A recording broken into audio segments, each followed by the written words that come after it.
We've had haggis. Have you ever had deep fried haggis bonbons though? Haggis shortbread. There you go.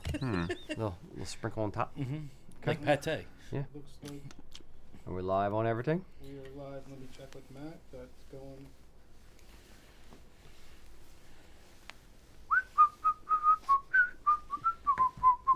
Ontario. These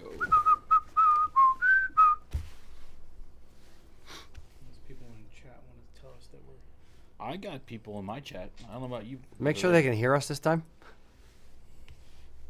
If you can hear us, That's hard. I can't do say that. things or do things. Matt says we sound good. Olaf from Disneyland. Walk like an Egyptian. All right, you ready? Yep. Born ready. Go. Welcome to Kilts and Culture. I am Rocky. This is Eric. Victorian England had a huge influence on the fashions and styles that were happening in Highland dress in Scotland. Tartan is Scotland's gift to the world, and it is your personal heritage story. What? Howdy, boys and girls. Welcome to Kilts and Culture. I'm Rocky. That's Eric. Indeed. Today, special treat. Oh, Don't. doubly, Careful. triply special. Careful. Yes, you gotta be very careful. Please. Our good friend Malcolm Brown gave us a bottle of the Temple Bar Irish whiskey, the Argentinian Bodegas Bianchi Malbec cask.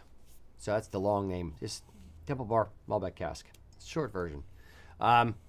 This is supposed to be some really, really good stuff. At least it's some really, really expensive stuff. So we have some high hopes for this one. Indeed. High hopes. We've got High hopes. High in the sky hopes or something. tasting notes of apple pie and frying hopes. Yeah. I'm too tired to improv today, Rock. Fair. All right. Okay.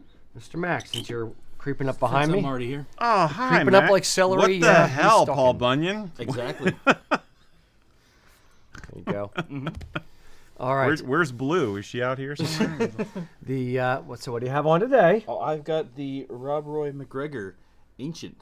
Rob, and with matching hat. Matching hat. Just because he's Mac. Indeed. Okay. Mhm. Thank you. Wait, do you have an axe throwing event tonight or something? I am throwing tonight. Are you wearing that for your throwing event? Probably. Awesome. See, now it all makes sense. Exactly. Okay. All right, Eric, what do you have on today there? I've got my favorite old one. This is the Philadelphia Police and Fire tartan. It's Very nice. kind of holiday vibe, you know, Yeah. blues and reds and whites, you know. Fair. I have on the Stuart Old Wilson's Bannockburn colors. Yes, it's my favorite, like random, non-regular Stuart. It is So, gorgeous. yes, indeed, and indeed. and Casey did a good job. Did Yes, Casey she make that did. one for you? Did Casey make it or Susie? Susie made did. it. Susie did. My apologies. Indeed, indeed. All right, so the I will also say a very sad occurrence yesterday. Shane McGowan from the Pogues passed away. So as we drink this Irish whiskey tonight, we also raise a glass to Shane McGowan.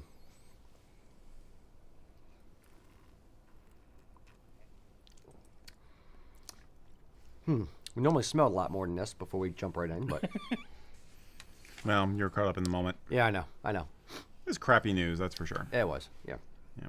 I won't say he was my biggest early influence in getting into Celtic music. I was more Dropkick Murphys and Flogging Molly and Real Mackenzie's kind of era. There's a band called the Rusty Nails from New York City. There's a few other ones.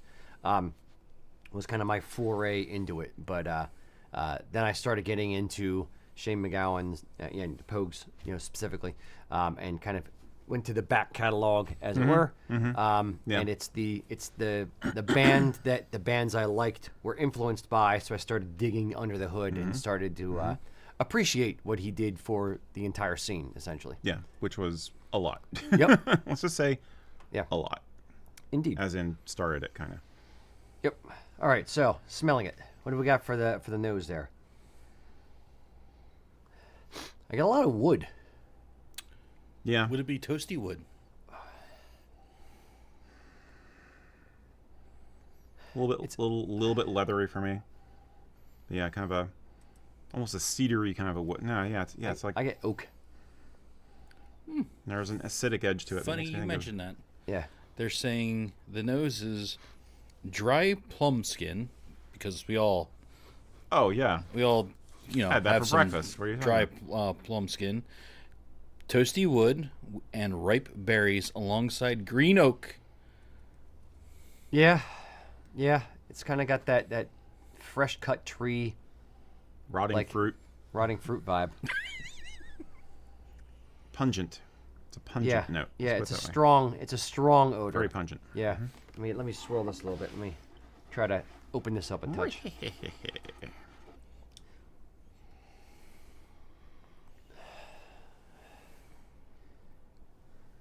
Now I know if anybody out there has looked this up since we're drinking it and has found out what we found out about it Oh yeah. in Yeah. terms of what you Cost. can expect to pay for this. Yes. This is about $28 worth of whiskey right here. Actually, probably more than that. You have to put it in those terms. Yeah.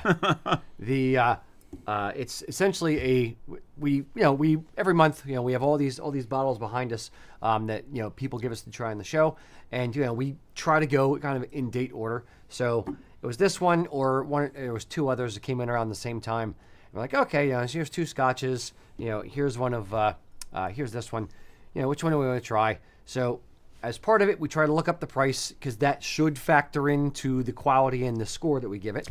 And my jaw hit the floor when I saw that this was a $300 bottle of scotch, or excuse me, Whiskey. Yes, this one's an Irish whiskey. Arr? Yeah. Yeah. So yeah. All right. Taste. What do we got? Tastes like Malbec. Ah, it does. I mean, have you ever had a Malbec? I can taste do the you drink wine? Argentinians.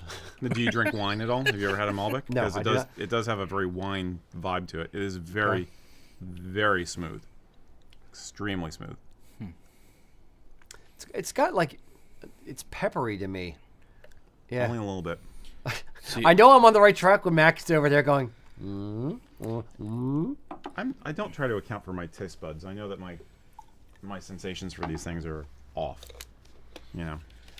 so they're saying the palate is a dusty cocoa and oak spice with a touch of milk chocolate and cranberry. What?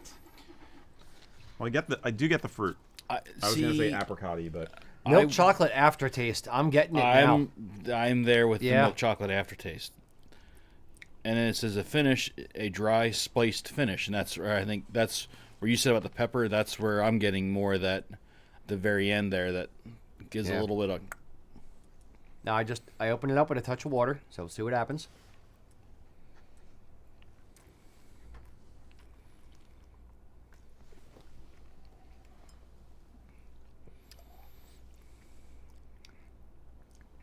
It is smooth. It is smooth. the water took some of the sweetness away from me. It took a little bit of the pepper away from me. Not a ton. Why are we having such different reactions to this? I don't know. Maybe I have a little bit of a cold. But I'm getting the notes that they're telling me. Well, I Yeah, know- I you're know I've hitting had a you're big hitting a one. lot of the marks that they're saying. Congratulations. I guess. Sure. Okay. What are you getting there, Mac? Anything else? I'm along the same lines as you on most of this so far. So I'm also I can see Yeah, the you're notes, cheating. so You I'm had a the little correct bit. notes. As am I. Everything you said is exactly what I'm tasting. Yes, indeed. I can taste the fresh cut oak and spices. The cranberry, I have no idea on that. Like I'm getting nothing cranberry-esque in it. Now, I don't get really any fruit, but I do get the Well, I the got a milk little bit of that. chocolatey a little bit. For me, it's coming out as The fruit is in the Apricot. smell. I think in the beginning for Yeah. me, that's about the only time I'm noticing that. okay. Yeah, I'm getting a little bit more fruit now that I added a touch of water. A little bit less wood. I get that, I got more burny I'm broken. I'm clearly broken. It's okay. We'll still allow you to have some of our $300 bottle of whiskey. Whew. I still can't believe someone gave us a $300 bottle of whiskey. This is crazy. And remember, there's Malcolm, only thank you very much. You are an insane person. there's only 1,000 of these bottles produced too. I was not aware there's only 1,000 of these. It's even specialer. Okay. Even more specially. The specialist is just. Okay, Mac, give me a score, 1 to 10. Where are we at on this? Did you add any water to it, or I did not. I did not. Okay. But I think where I'm at right now with it is, I think I'm like 7.9 Okay. on it. Okay. Okay. Strong score from Mac. Mhm. Eric, where you at? I know you're not tasting the notes that they are telling you you're supposed to know. Maybe I'm fighting off a cold or something. But where are we at as far as your personal enjoyment of this fine whiskey made by Double Bar?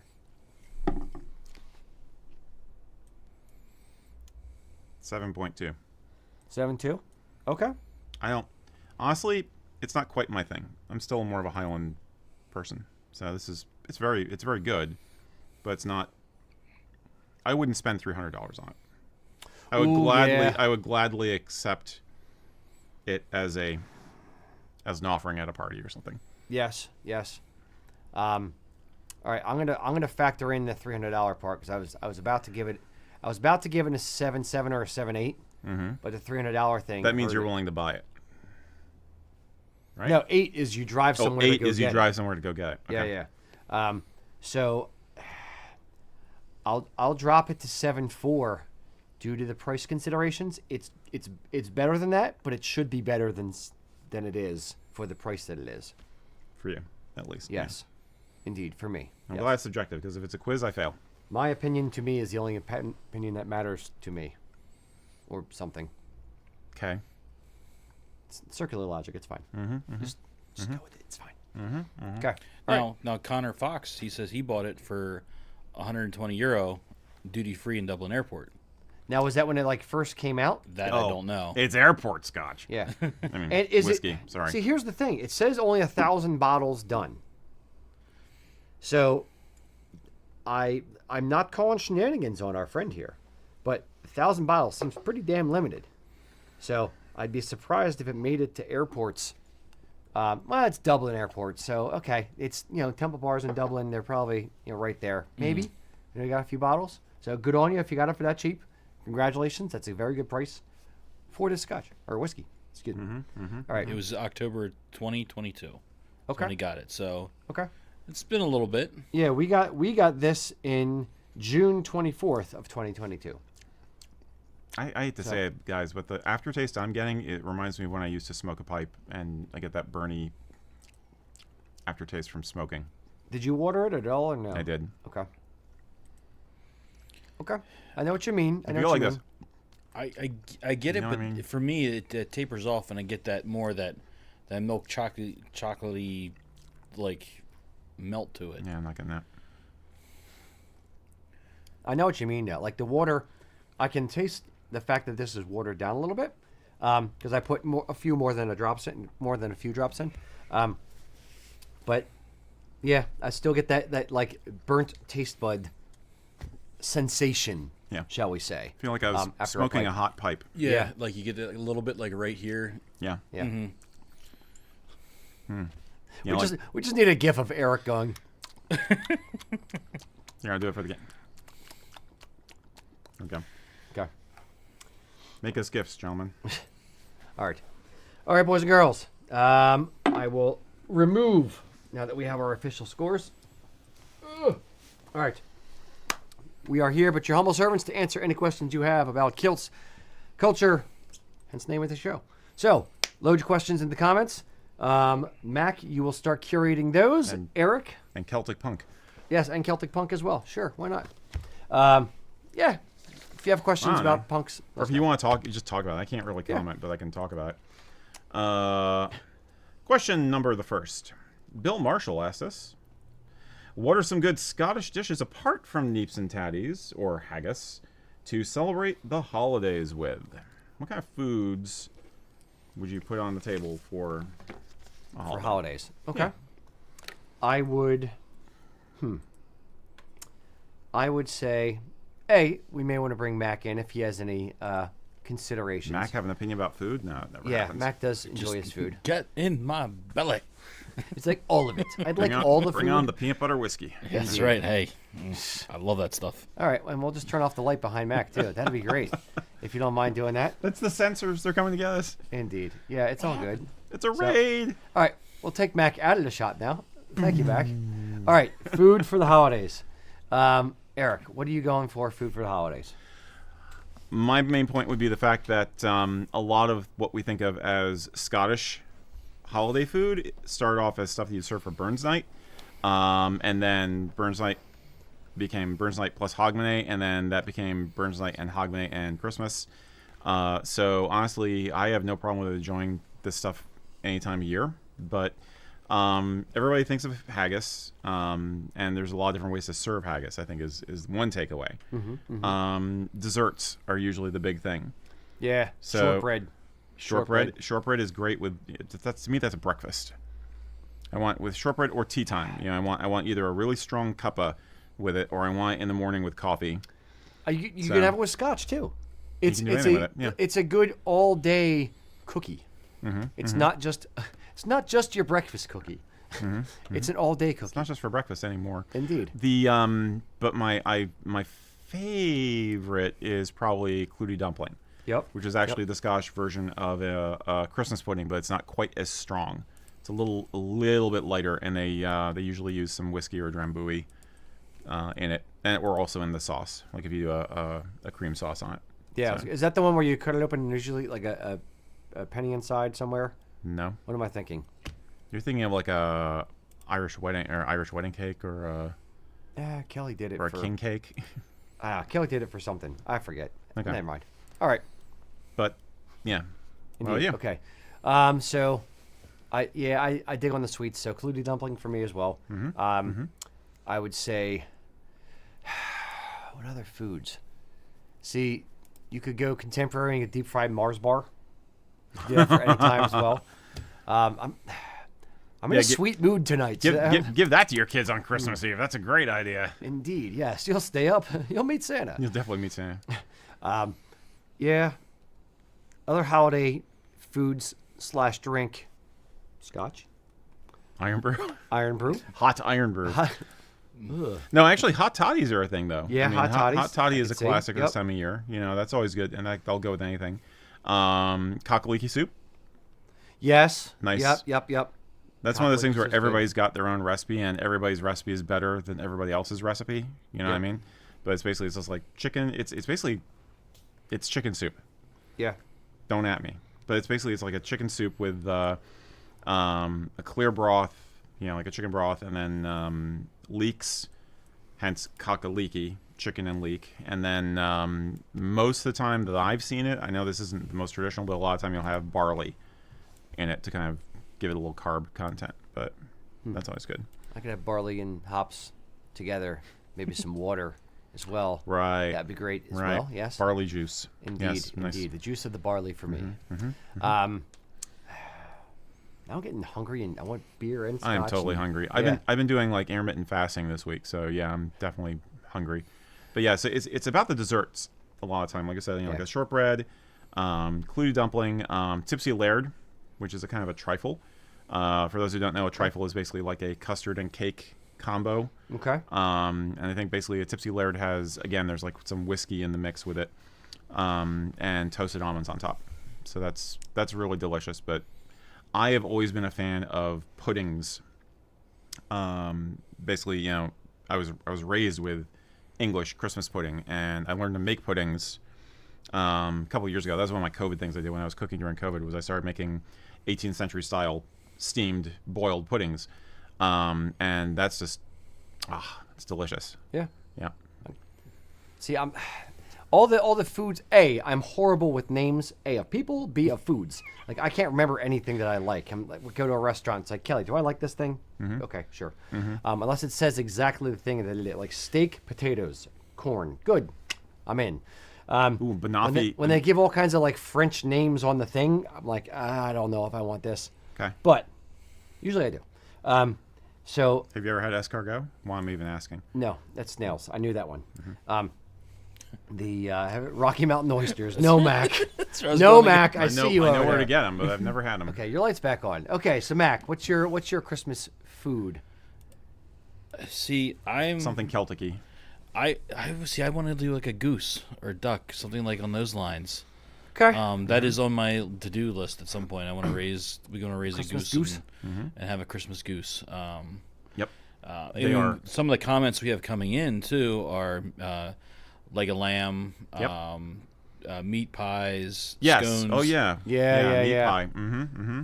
So those are some of the stuff that that are Pasties. coming in. I don't think of scones as holiday per se because we have them all year round at my house. But yeah, like scones are absolutely amazing. Staff of life as far as I'm concerned. And then if we're gonna broaden this beyond Scotland, I'll mention for Scotland. I'll also mention banoffee pie. For some reason, banoffee is really popular there. If you're in Scotland, please correct me or confirm if I'm correct. But from what I understand, banoffee is a thing. I don't know why, but those Scottish desserts are the bomb. But yeah, Welsh pasties are amazing. I ate tons of those in high school because at the time there was a commercial company that sold them boxed. You could get them in the grocery store. I'm really getting hungry. And I would devour these things. And then Welsh rarebit is also really delicious. Okay. Love Welsh rarebit. But for holidays, Yeah, I'm going back to like it's the desserts. I really feel like it's mostly the desserts when it comes to holiday food. Dundee cake was just brought up. Right. Okay. Yeah. So See now, What goes into a Dundee cake? Do they mention? Because this is just for holidays. A Dundee cake. I've heard the name, but I forget what it is. I'm sure. Is it a spice cake? I think it's a spice cake. Yeah, It's got spice like cakes. it's got like fennel or anise or something in it. Now you cannot beat the Germans for Uh-oh. good spice cakes, and for Christmas cookies and that like Springerlies. You have gingerbread. Like God, Maybe. man, I'm getting hungry. Stop it. You know what I don't think Scotland has, which I really love, is a mulled wine, like a wassail or a glug. Yeah, glühwein. Glühwein is the German, and glug is what we call it in Scandinavia. Basically, fortified wine with class. Yeah, it's basically wine and hard liquor and spices and fruit. Served hot. The Dundee cake is like a fruit cake. Oh, it's a fruit cake. It has the currants. It has the Yes. almonds on top. Yes. Okay. Thank Okay, you. Thank okay. you. I forgot about that. Yeah. Obviously. I'm a visual food person. What's I the need to fennel? see There's a things. fennel or anise cake also. Maybe it's an Irish one I'm thinking of. But anyway, think dessert. Yeah. Think sweets. I think is the answer. I mean, or do something more creative with haggis. I ran into a recipe for haggis bonbons, Okay. which is basically just haggis dumplings. They're basically like taking haggis and rolling into a ball and putting it in, flour and egg, and then deep frying it. Deep fry everything. So course. why not? Yeah. Every culture in the globe deep fries their food at some point. Yep, So, but yep. but I'm mentioning like haggis hush puppies basically, and it just sounds Yeah. amazingly good. Mac, what is the German almond cookie thing? Springerlies? No, not Springerlies. It's like a hard cookie. It has like almond flake things on it. Nickelvoss or something. I don't know. Something Voss. I want to say. I will think of it. I'm like seeing all these like visions of sugar plums dancing through my head.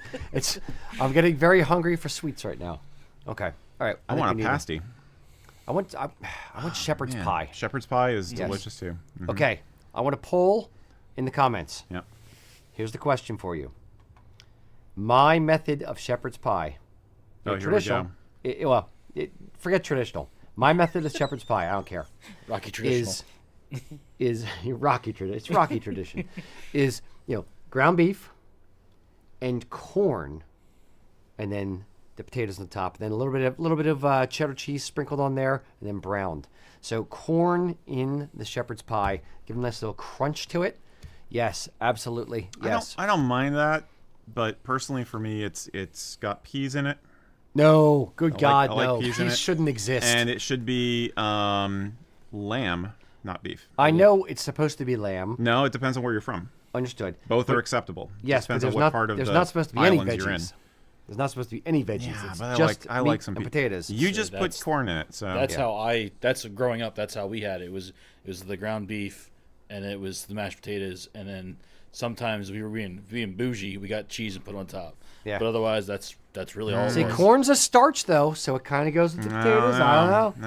No, I would He's getting all healthy. I would saute the onion. I would saute some finely chopped and then saute onion with some Worcestershire sauce, and then either ground or finely chopped lamb. A little bit of stout in there to kind of Guinness, yep, yep. start build up a gravy in it. If you get, Guinness is great, but any heavy stout will do. And then we actually mix some cheese in with the mashed potatoes when we make the mashed potatoes, and then you have that and a layer of melted cheese on top for bake. When you bake it with the cheese on top. We've gone way too long on this. I don't know, but there is now a debate on here about corn, yes or no. So The correct Chaos. answer is yes. Chaos, The correct excellent. answer is yes. Corn in the mashed potato, or not in the mashed potatoes, but mixed in with the meat. now Beef. on YouTube, Dad Ain't Hip said if you're adding corn, add some bourbon to the gravy. I'm already gonna have. Sounds like a southern thing. I'm already gonna have whiskey on the side. You're so it's suggesting fine. okra next. Yes. Like some saffron. I think I don't know. We should do like a whole food thing. And I think we didn't mention munchie boxes, which That would be was brought up in the comments too. Yeah. if you want real Scottish food, have a curry. Yes. Have Indian food. Pretty much. Yeah. Yeah. There's room for all of it. Yes. Quick housekeeping. We do have a Scottish Christmas video coming out on the 15th. Ooh. Don't mention food in this one, but we do have a holiday offering for y'all, such as it is. So, Yes. Quite. Mm-hmm. Do you want any more teasers about that? you want? I can give the title. Sure. Okay. Why was Christmas banned in Scotland for like 400 years? What? What? Yep. And how did it come I back? want to see it now. Don't you? When does this come out? December 15th. If December I'm not 15th. Yep. Yep. Keep your eyes peeled. All right, good. Mac, what do we got out there? Let's in get back the- on track. Let's try. Yes. We have make people up for wanting lost fried time. okra now. So Brian Beck on YouTube is asking, what do we all think of being barefoot while wearing a kilt? I don't tend to go barefoot that often, but not a problem with it. I mean, Am I getting dressed and haven't put on my kilt hose yet? Am I on the beach in the sand? Sure. You sound like you're doing a mafia joke. Am I on the beach in the sand Am for I a you? clown to Am I you? a clown to you? Am I a Bigfoot? Do my Yeah. oversized shoes offend you that I need to remove them and then go barefoot in the sand with you? Well, when you left only one set of footprints. Indeed. Yes, Yeah. he does carry me. Yeah. Would I go barefoot in a kilt? Rarely. Like literally on the beach. It's about the only place I Yeah, go. where do you barefoot. go barefoot? Because if you're willing to go barefoot, then you're obviously just kind of like thumbing your nose at any kind of convention or clothing kind of standards anyway. So like, who cares what you're wearing on the rest of your body at that point? I mean, you might as well say, is it okay to wear a sarong barefoot? Is it okay to wear Daisy Dukes and be barefoot? I mean, you're going without shoes, so obviously you're as casual as you can possibly get, right? So I don't think we're not even talking about fashion at this point. We're talking about like comfort and maybe a statement of some kind. You know what I mean? Indeed, I would say that there's only one way that I will find it acceptable for you to go barefoot at any point in the future is to pass the test of walking across hot coals barefoot first That's not that hard. into an entire bed of broken glass. Nah, that's a little harder. Then your metal has been tested, sir, and you can go barefoot. See, it's the context thing again. I mean, I've known like at events and festivals where people go around barefoot all the time, and if they're wearing a kilt, it's because it's like they're trying to do the whole back to nature kind of vibe for whatever reason. And I'm fine with that until it comes to like going to the porta potty. And I don't understand how those people deal with that, but I guess they figure, okay, my feet are toughened up and they're exposed dirty also. already. Yeah, but Might as well get some bacteria in there. Really complete the trifecta. Was it the Staph infections. Here we come. No, what's that? The rotavirus. You get some rotavirus that way. No, but seriously, I mean, Rotavirus. if you're a Burning Man, you want to go around in a kilt and barefoot, fine. If you're coming to my house, I'd really appreciate if you put on some shoes. Oh, at least socks in the house. But it's not a fashion thing at that point. It's a statement. Yeah. You're making a statement, or it's a comfort thing. Like I said. Yeah. You know. Indeed. Yeah. Yep. That's about it. Mac, that was a interesting question. It was. I mean, but you said about that. I mean, growing up, I was barefoot all the time, and We were feral. we had our driveway was on a hill, and it was a stone driveway, and I used to run out the front door and go down to the mailbox, and I would slide on my feet all the way down the hill on the Dude, stones. callus is an inch thick. I mean, I go out in the snow, like when it's wintertime, and when we used to get snow, Yeah. I used to go outside and do chores outside barefoot in the snow. Yeah, my It's- brother-in-law will wear flip-flops in the snow. You know, on a regular basis. You know, he doesn't care about temperature with his Yeah, feet. It's what you're used to, and yeah, there's a lot of arguments that it's actually good for you, especially for kids. You know, it's you know, Toughens them up. yeah. Yeah. So Now I'm old and brittle. So you do you, buddy. Indeed. All right. How do I feel about going barefoot with a kilt? Yes, only to formal events. That's where you go barefoot. Yes, the most formal of Fred Flintstone events. Yes. Now, okay, here's another question though. Yabba dabba shoo. Barefoot or buckle brogues? Oh, that's If you were buckle forced- brogues. that was the question brought up. Would Rocky rather Which go would you barefoot yes. or buckle Oh, brogues? why did I do this to myself? I would lop off my feet and walk on the bloody stump so I wouldn't have to make a decision. Sounds good. Indeed. I'll go get my sword. Yeah. Buckle brogues. Okay. Now wait, what if you just wore spats? It's formal, but you still get the comfort, and you're making that political statement. But you're Is formal. that like a foot mullet? Yeah, it's like a foot toupee. Yeah. Just wear the spats and go barefoot, which I think With I just think your Fred toes Flintstone sticking did out that underneath. Too. Exactly. Or if you wear those with the, wasn't they have those things? I'm assuming hikers still, some people still wear them. But they have it was like a piece of like plastic or rubber that you could like stick It's to a the bottom of sticker your on the foot. bottom of your Oh, foot. those yeah. things. Yeah. Yeah, the ultimate. It's like Are because those people still were a getting thing? into barefoot running, but they still realize, oh wait, I'm getting hurt. Wait, So yeah, it's wait, a- this is painful. I used to wear Vibrams, the original toe shoe? the original toe shoes, and they're okay. But then I went like hiking out in Arizona, and I was like, yeah, this is. I know actually here it was bad. Arizona it was fine because it's all sandstone. Okay. It's soft. It's so super cool for like trail running, trail walking out there. But here is like everything is 3D. Like we live on the most difficult part of the Appalachian Trail, and it's just like So Ooh, ee, ooh, ah. yeah. Bing, Anyway, bang, Vibram shoes. big tangent. Let's move All right. on. Next. Okay. Sue Becker. This is one for the ladies. Sue Becker asked us. She said you often comment about men not wearing Saxon cut jackets with kilts. Would the same apply to women wearing a blazer or a cardigan with a kilt? Or for women, would it not matter as much? I think we pretty much know the answer to this, but for clarity's sake, Saxon wear is a endearing term invented in Scotland to refer to not Scottish clothes. Basically, a regular men's suit. What the English are wearing is called Saxon wear. So, regular suit. Regular clothes. Regular suit. When you're wearing the main difference is a kilt jacket is cut about 3 inches, 3 or 4 inches shorter than the bottom of your sleeves, and a regular suit jacket is usually about 3 or 4 inches longer than your sleeves. So it's about a 6-inch difference in the bottom of the jacket.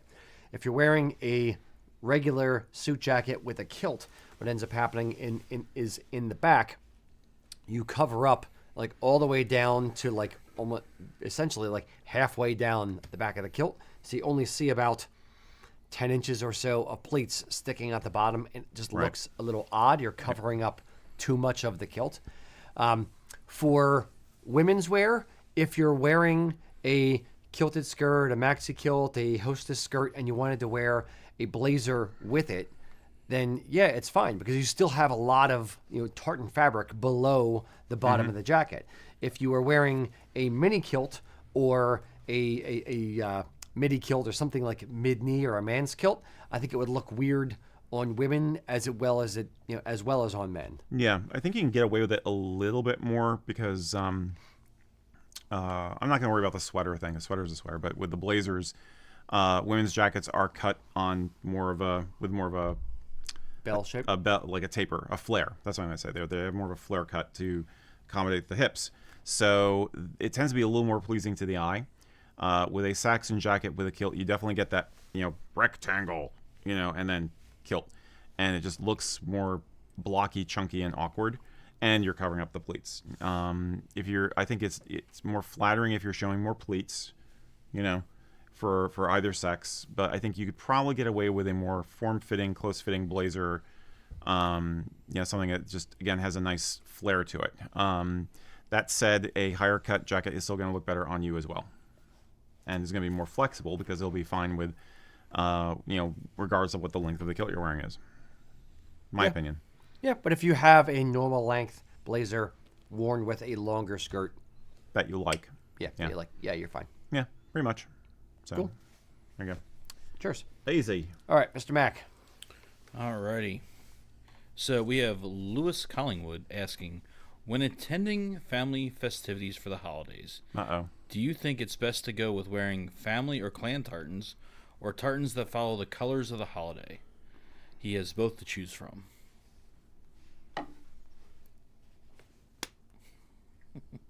Yep. It depends on how uptight your family is. Yeah.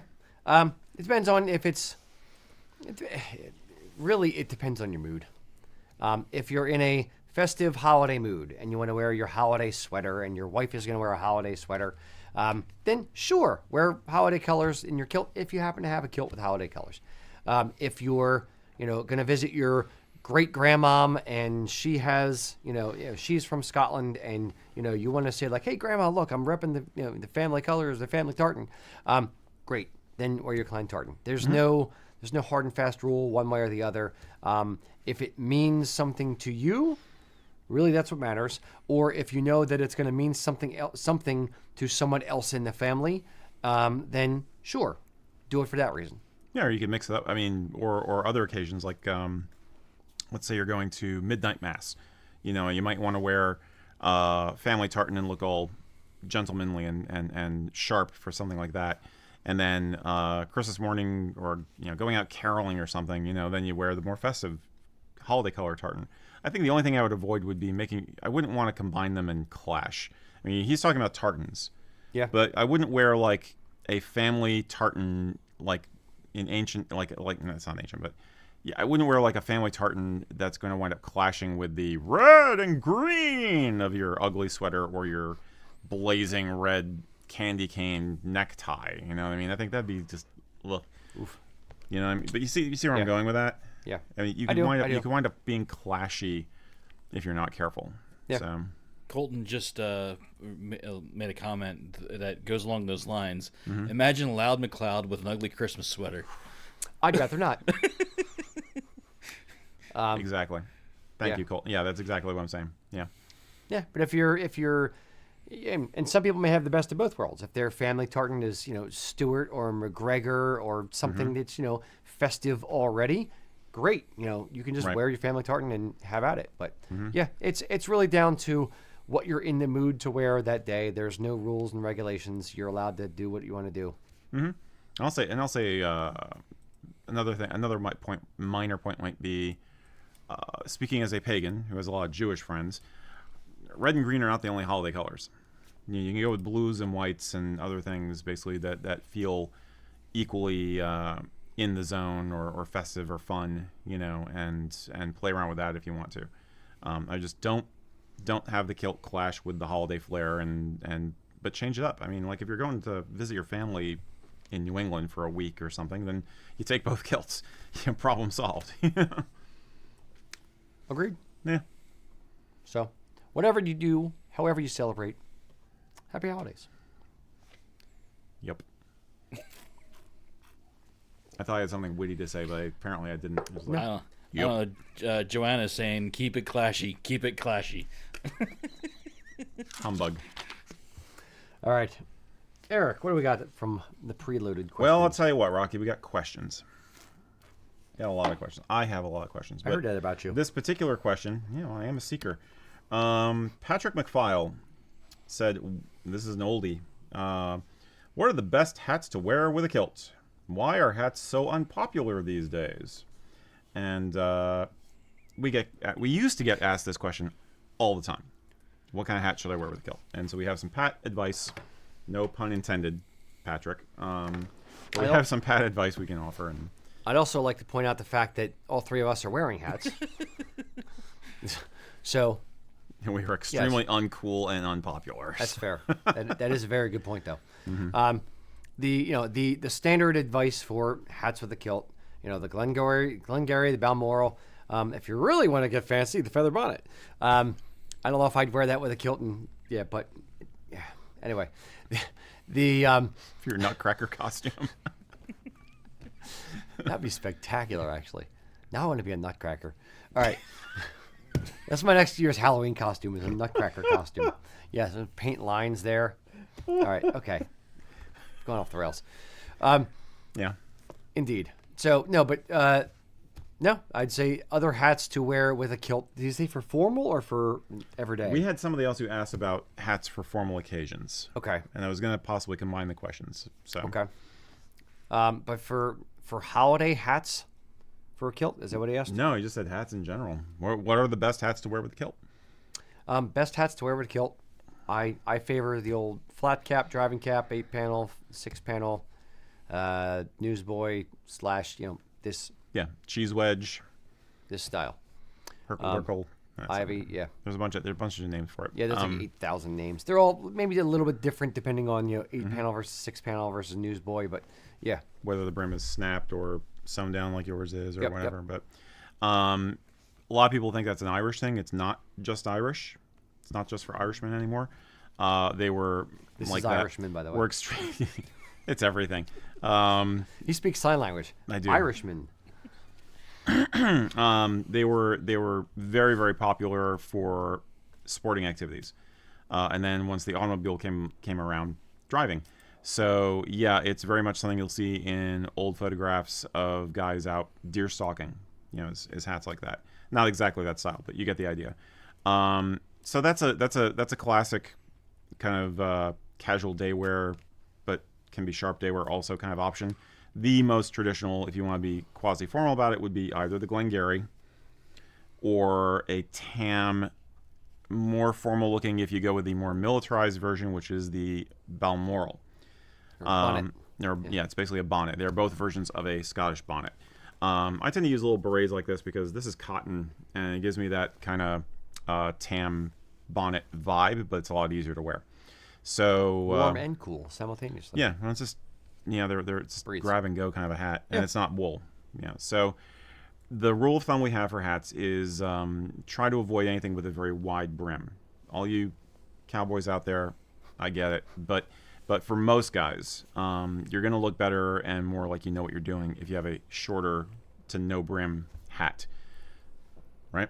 Yeah. Yeah. Is this the question that asked if? And they asked why are hats unpopular? Yeah. I don't think they are. I would phrase it this way: with the casualization, I'm making up words, of the world, hats have likewise become less formal. So no, you don't see trilbies and pork pie hats and fedoras and things like that. You don't see top hats and guys walking around like it's the 1920s. No, but you see baseball caps all the time. You see flat caps pretty often. You see all kinds of different, other headwear, but it's become more utilitarian than it has fancy style. It's become an outward expression of personality, what team you support with the flat or the baseball cap or things like that. Than it has, your status of wealth, so to speak. Does that make sense? I don't really completely agree, but I think there's some truth. I think a good fedora is a practical hat. a Stetson, a cowboy hat is a practical hat. I'm not saying It they're doesn't not have practical. to be. Okay, but I'm saying, but in terms of what people wear the most, yes, I agree. It's like flat caps and baseball caps, pretty much rule, and beanies. Yeah. And it's basically because I think we tend to efficientize, tech-ize. I'm not using my words well today, but we tend to go for technical features more than style. Most guys do. So the idea is you take something which is very technical and purpose-driven, like a baseball cap, and then you turn it into a style element afterwards. Whereas opposed to other hats were both at the same time. Like a fedora is perfectly practical for keeping you warm and also keeping the sun off and the rain off. But then people started driving cars all the time and going in and out of buildings, and in the late 50s or early 60s, hats became too much of a symbol of conformity on one level, and also they were just less easy to manage with an automobile suburban lifestyle. So they kind of fell out. That's where it started to go. Fall out of favor. And you had Kennedy not wearing a hat at his inauguration, and everybody said that was like the watershed moment. It's like, oh, we don't have to wear hats anymore? Yeah, screw that. And hairstyles became more expressive at that time period also. Everybody wanted to show off their haircut. So, except for the military buzz cuts. But anyway, you get my drift. So I think hats are always here, but you want something that's easy to wear and you don't care if you beat it up. You don't care if you lose it. You don't care if your dog sits on it or if your child chews it up. And I conflate that on purpose. But yeah, as far as a hat that suits your style, don't overthink it. But some styles will definitely look better with a kilt than others. And I do think hats are popular. It's just different kinds of hats are more popular. Yeah, it's just different now. With everything being so casual, it's just become more of a casual form follows function kind of thing. So beanies keep your head warm, effectively. So that's an easy thing to wear. Yeah, So, it's also commercialization because it's easy to slap a logo onto those things as opposed to, you don't see a lot of fedoras with like, Nike swoosh. with band names on them, yeah. Yeah, Yeah. indeed. And if you're at a hockey game and there happens to be a hat trick, it's a lot easier to toss a baseball cap than your $100+ fedora. People pay a lot of money for baseball caps though, don't they? They can. That you can, but baseball caps are still like what? I don't really buy baseball caps. I don't know. but We looked at T-shirt prices earlier, and I know, it's fair. they were up. I mean, $30 ish, $25 for 25, baseball 30. caps. Yeah. I mean, I wear baseball. Okay. I wear hats all the time. So Yeah, me too. Yeah. So it's But I also wear a Never lot going of out of weird style. hats. Yeah. Yeah, exactly. And right. when you're blessed with the solar panel up top, hats are nice. Indeed. now there is some questions on your hat, particularly Rocky. Ooh, my hat. People are asking, is it a Boston Scally? It is. See, here is product placement. They should give me free stuff. I love Boston Scally and I hate them. I love the fit of their caps. The quality of the material is okay. It's a wool acrylic blend, and it's Ugh. much more acrylic than it is wool. And being bald, here's one thing. I'm going to go off on flat caps on Boston Scally for a minute. They put this. I'm gonna take a break. They put this logo, this screen printed, rubberized D kind of logo in the lining of the hat, and when you are bald, it sticks to I was your about to say damn that. head after time. So there's a couple of mine that I've actually cut the lining out of. In fairness to them, the inside underneath the lining is well finished, so it's not bad. But yeah, this is a Boston Scally. I like the cut. I'm meh on the fabric, and their price is a bit high for my taste, especially for what it is. But I've explored a few other flat caps. I have a few, maybe in the mail on their way to me right now. Yeah, you could have taken this opportunity to push USA Kilts Nope. offered Nope. 100% Nope. wool hats. There is that too. Sure, buy our flat caps.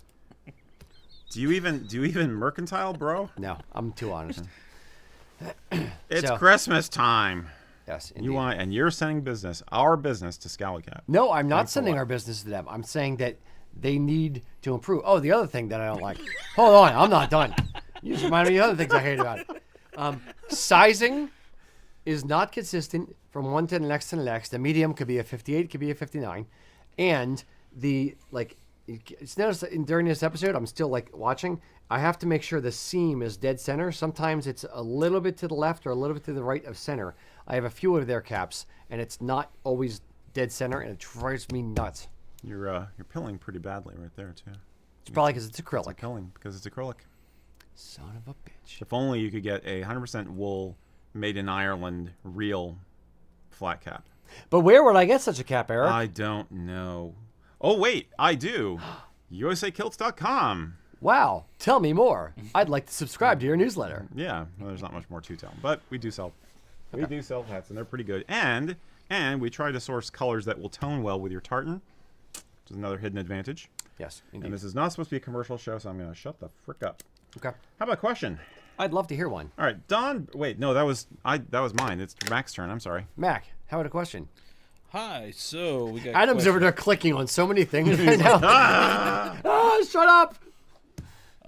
We have Brian asking. He was torn between a tweed vest and an argyle vest. Landed on the argyle. Did he make the right choice for a dressy, but not formal, and still business casual when needed? Still business casual when needed. Sure. Yeah, It's that'll how you work. accessorize. Just the vest, not the jacket. He said just vest, yes. Correct. Okay. So it's the vest, a black argyle vest is going to dress up a little bit more. Again, you're only wearing a vest, so you're not really dressy, but you're. Oh, it's much nicer now. Is it nicer? You like that now? It's good. Mm-hmm. Oh, now I want another thing of whiskey. So, I was distracted by whiskey.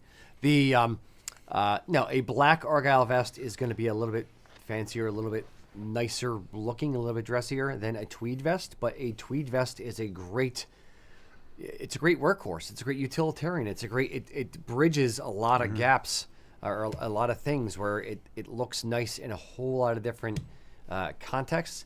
And if you're going to a wedding, tweed looks great. If you're even if you're in the wedding, a lot of times, especially now in Scotland, tweed jackets, vests are real big in weddings. It's great for business casual type look. Not that there's a business formal, but I don't know. What are your thoughts, Eric? Yeah, I think if you don't have a jacket, then you're not ever going to be really that dressed up in terms of formality. So either is fine. I personally am a little tired of classic argyle vests with the chrome Clonmacnoise buttons. I prefer either just something else, like black or antique, just to make it a little less rental-like, if I may. Looks because that's the bog standard rental uniform used to be a black argyle and vest Or PC, or PC, and I own those, and I use them and I like them. But if I wanted to get the most use out of something these days, I probably would avoid the chrome, because it's going to work better during the day. And in the evening, the pewter is acceptable, or the black is just going to disappear, and it's therefore acceptable. But again, he's not doing anything actually formal if he doesn't have a jacket. So don't worry about it. I think you made a fine choice, and in the future, you may want to get a tweed vest as well. I would point this out. I would still have I don't have your aversion, so to speak, to the chrome buttons. I think they look nice when you are dressed formal. Sure. We've also been doing this for a long time, and we get bored a little bit with it. Meaning we want to change things up. Not that we're bored of Highland wear, but that we like playing around with it. Yeah. So I still think that's a nice bog standard, but I would do other things. And a vest, it's not like the vest is going to be like $500 on its own. No. So I may have 2 vests or 3 vests to be able to do different things at different times. Yeah. Yeah, So- they're very affordable compared to some of the other stuff out there. So Yeah. yeah, no, I'm not against chrome. I like different stuff more often now. I will not begrudge you Good. your anti-chromeness. I'm not anti. I'm just don't groove on it as Sounded much. kind of anti. Whatever. Kind of anti. I don't know. No, but I'd probably I would own one to have it for the events where I would need it, and then as budget allows, I would get a tweed as my secondary, Sure. and then as budget allows for potentially a third, I would do something little funky, little artsy, maybe the black button thing. Who knows? Velvet. Well, now your budget's going Purple, up. But purple yeah, velvet. Yep. I don't know if I'd do that. So yeah, don't second guess yourself. It's fine. Yeah. Cool. Go up. Next. Okay. Justin the Fifth. It's actually Justin V. So, poor joke. Sorry. Justin had this to say. I have a kilt that, full disclosure, I did not get from you. It's an 8-yard, 13-ounce wool. My rise measurement is 2.5 inches, and I understand that these days a standard rise on a kilt is 2 inches. However, the rise on this particular kilt measures to only about 1 inch, and I feel like I am having trouble keeping this kilt on my hips. Don't quite get that. Can you please discuss the importance of a proper rise measurement in a kilt and how it helps your kilt to fit better?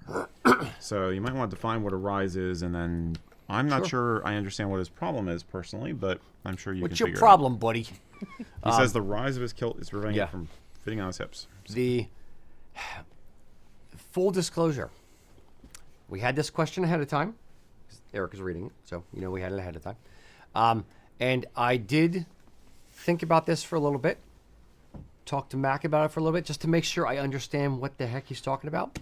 And I used my phone a friend. I called one Miss Barb Tewksbury.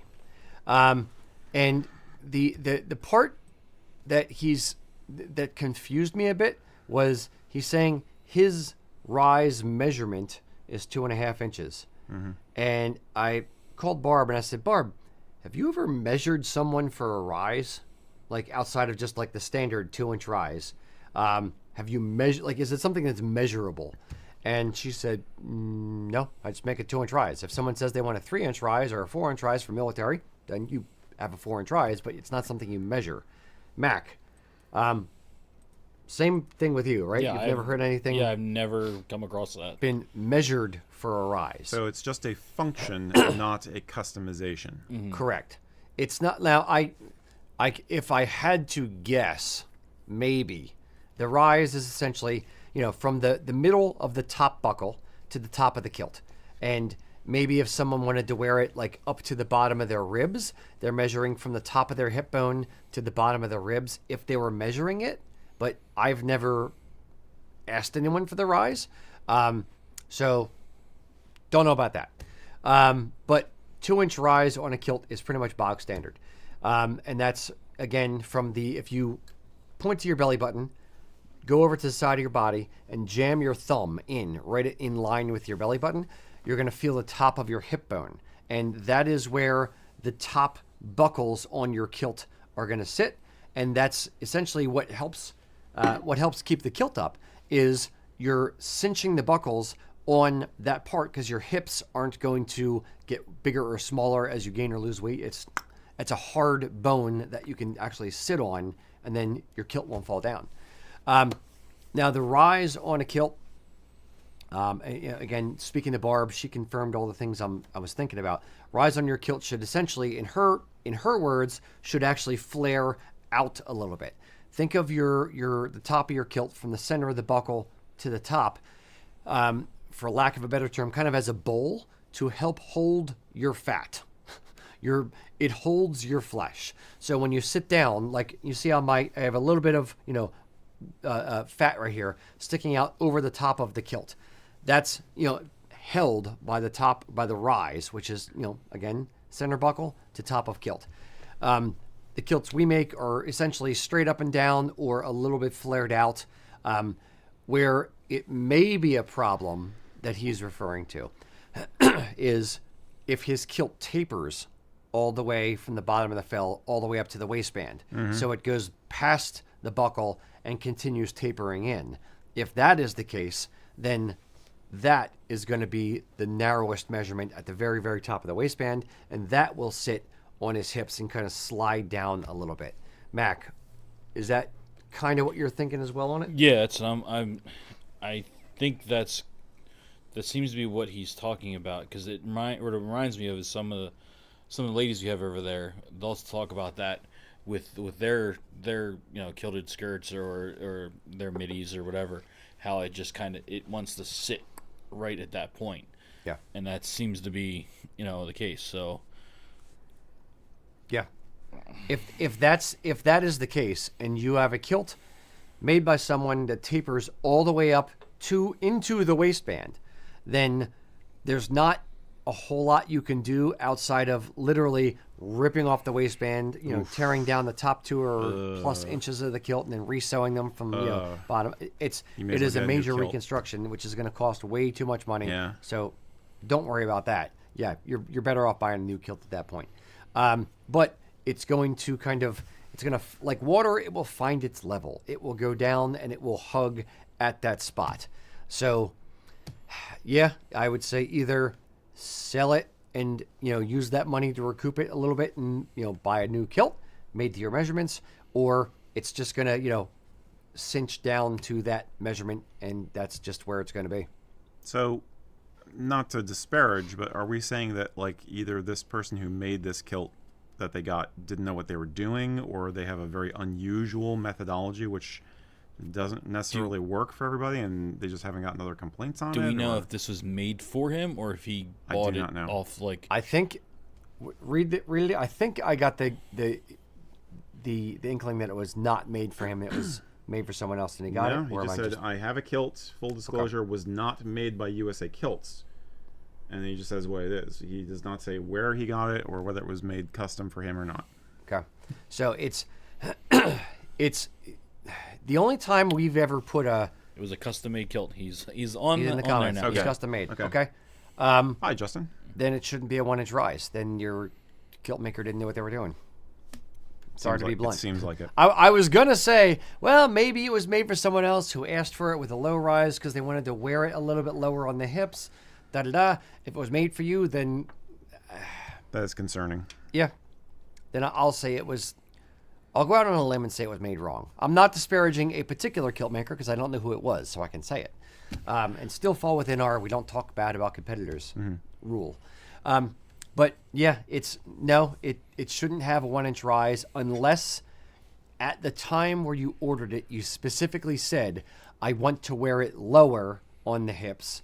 Therefore, make it with a 1-inch rise. That's the only way that Mac or I would ever make something, or any of our kilt makers here, would ever make anything with a 1-inch rise or less than a full 2-inch rise, is if someone specifically asked for it. Otherwise, 2 inches. And even then, you'd be like, are you sure? Yep. Can we talk you out of that? Yeah. Yeah, and he's saying this is just one of many problems he's had with this kilt. So Oh, Then- sorry, dude. Yeah. Then it may be an issue with the maker. Just like anything in life, there are better quality things and lesser quality things. I don't know what you paid for it, nor am I asking.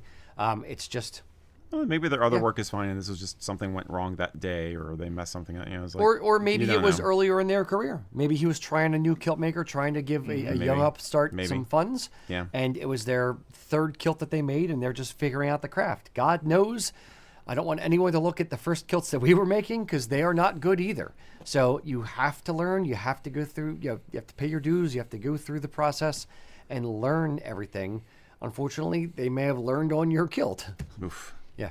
But yeah, see if you can sell it, and then invest in something that's better for you. Yeah. Or just relegate it to something you wear for more Well, that's casual events. true. Yeah. You're gonna wear it to the make it up pub. the hiking kilt. Make it a hiking kilt. Yeah. Make it a festival kilt. Sure.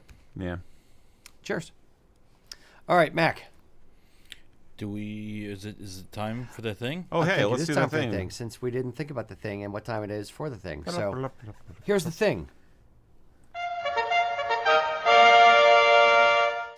Our ambassador, Sean Magushkin, lives on Vancouver Island in British Columbia, Canada, with his wife and son.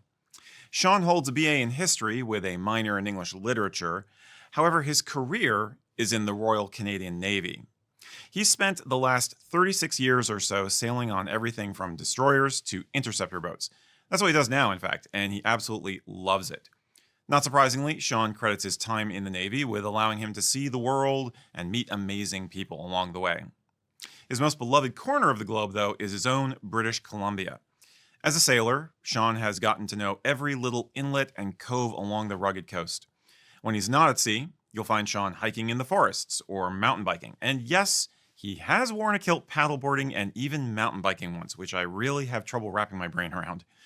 Sean has a healthy mix of Scottish, Germanic, Irish, French, and maybe even a dash of Norse in his DNA. His father's ancestors were MacDonalds, Wallaces, and Cyrils from the borders. Meanwhile, his mother is a Macmillan and the daughter of a Dutch war bride from liberated Holland.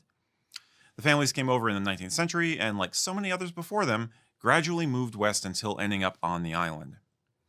Sean and his wife sing in a Scots Gaelic choir, which he says gives them a really unique insight into the history and the culture. For his own part, Sean likes to keep locality in mind when it comes to heritage. As he puts it, I don't really dwell on some of the more pop culture elements of what people define as being Scottish. I try instead to look at my heritage through a very Scots Canuck lens. Sean first got into kilts back in the 90s. It sounds familiar.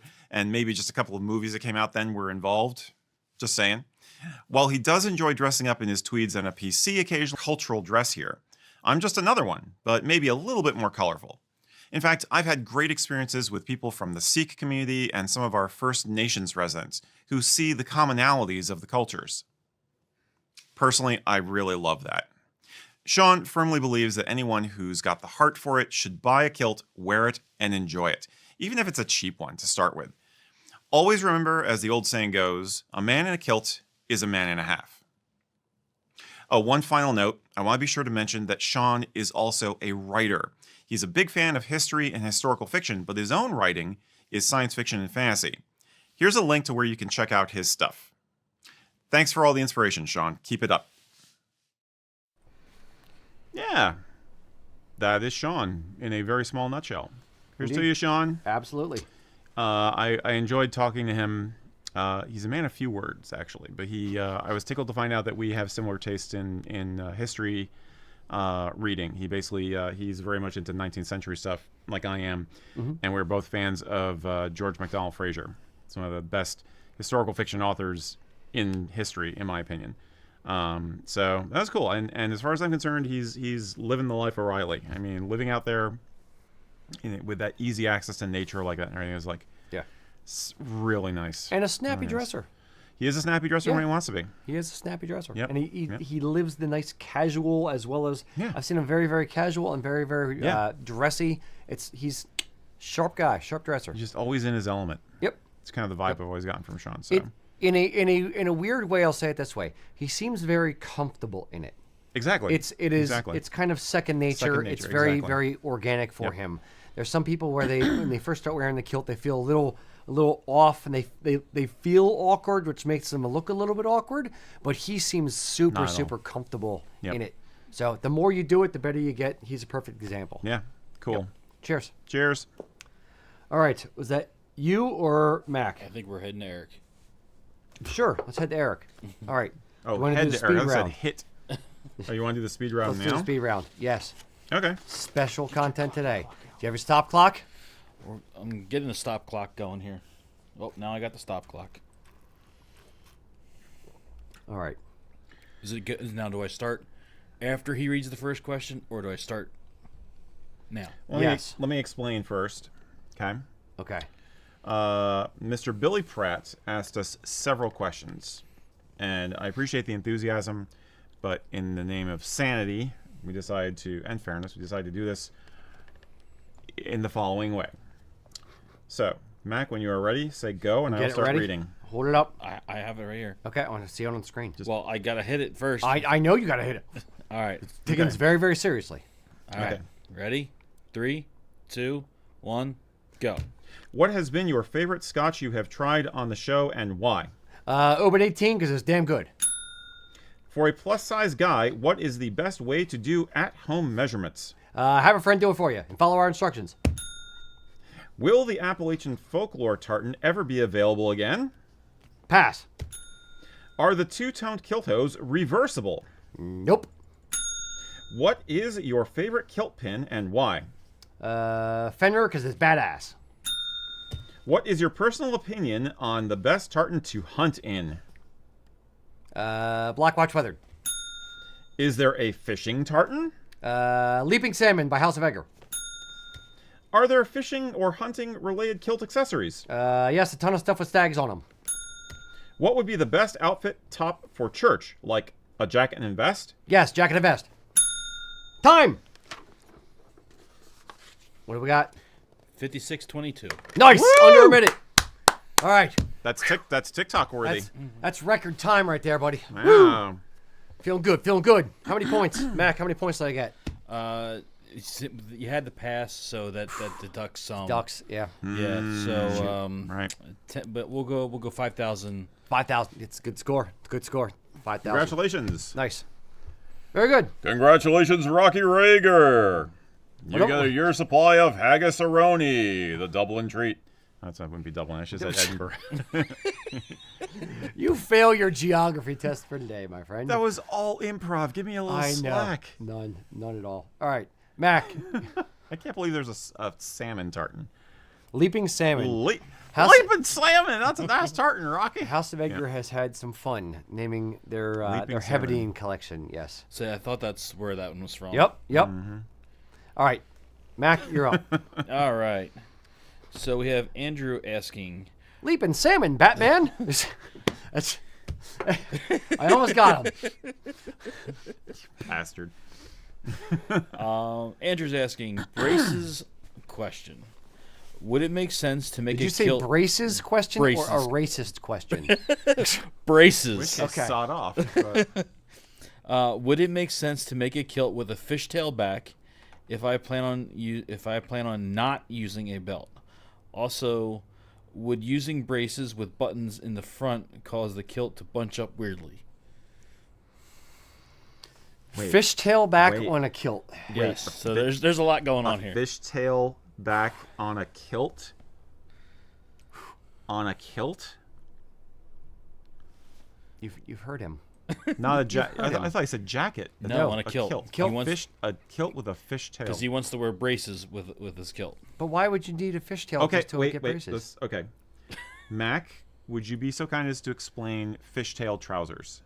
Or fishtail trousers? Well, Rocky loves his +4s so much, and loves trousers with the fishtail in the back. Fishtail trues. Oof. You're going to let him do it? I'm gonna let him do it because he loves them so much. So that people know what we're talking about. Yeah. Yeah, fishtail back is basically, it looks like kind of like your upper lips, how it goes up, dips down, goes up, and goes down. So imagine, get it close up.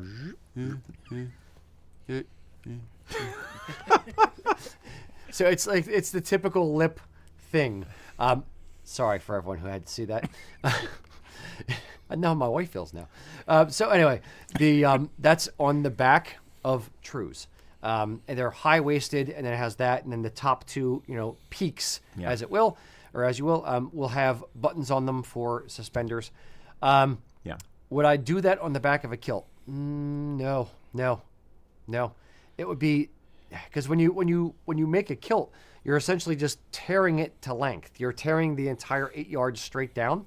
So if you wanted a fishtail back on the kilt, you would have to either put something on after the fact, like sew it onto the waistband to go up higher, or you'd have to cut long, maybe cut the kilt out 3 inches higher than you would normally want to put the waistband on, and then as you're trimming the excess fabric, you're just doing the wave thing on the back.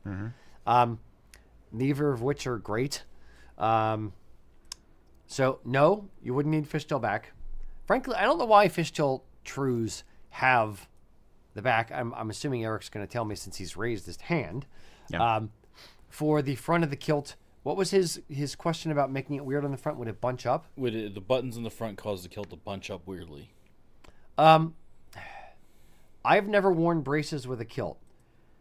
When back to like military stuff and where braces were on a kilt. I know you've seen photos and you may have seen I've photos worn as well. my military he's one actually with- worn Do they do both buttons on the under apron, both buttons on the over apron, or do they do one on each? Both buttons would be on whichever apron. Okay. So it's at least even some of the originals that I've looked at. It's they've either been on the under apron, on the front side of the under apron, or they've on the back side of the front apron. It doesn't seem to have necessarily a rhyme or reason for which one. I think it just comes down to personal preference on Right. that.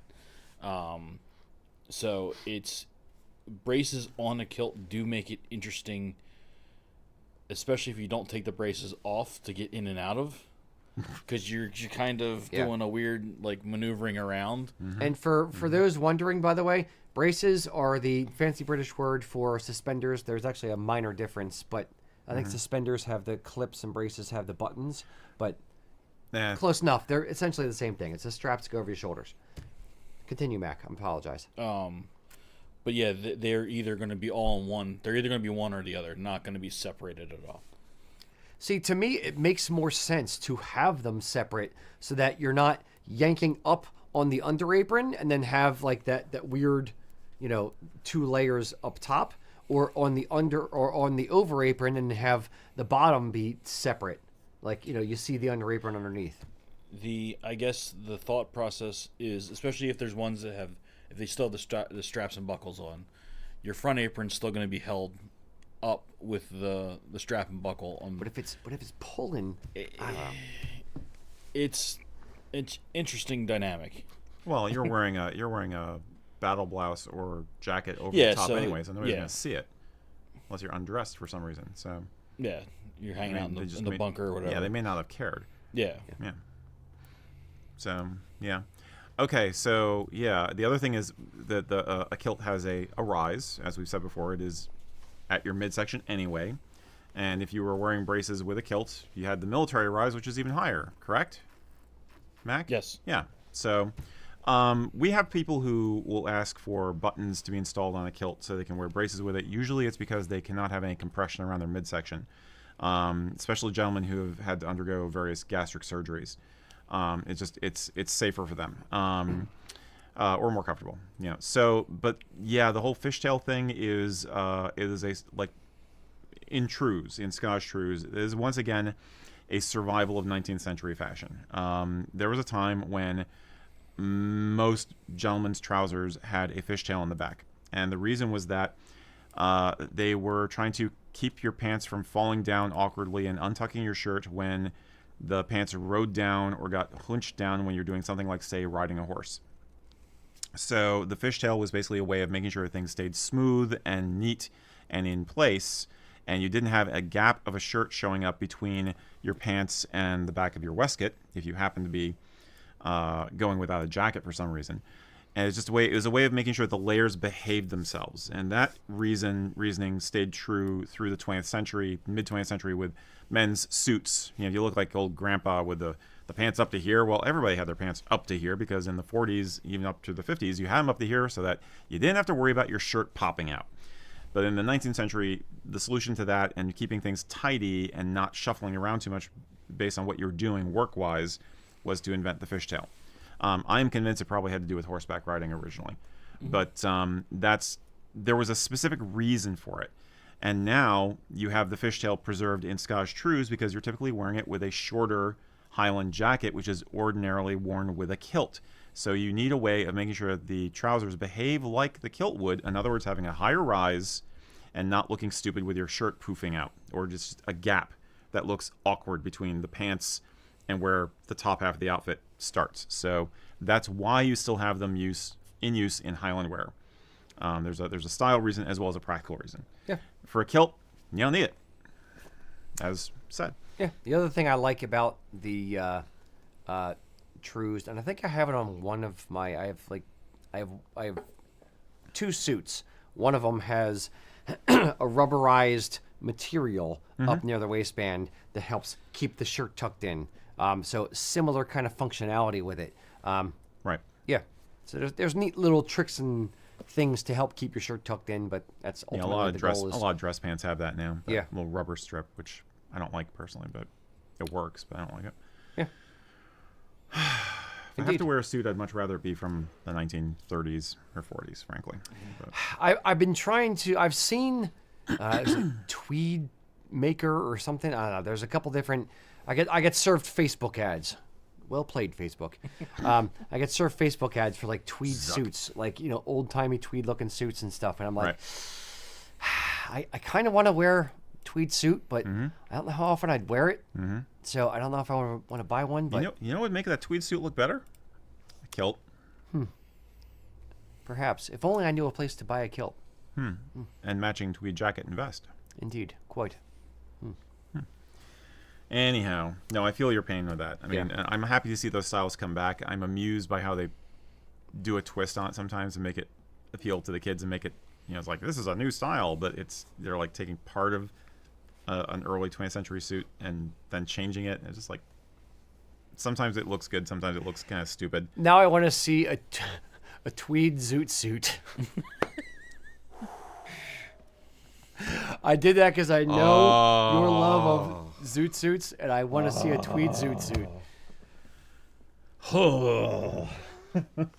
Yes. They did make some zoot suits out of some pretty wild stuff, but A tweed not zoot tweed. suit.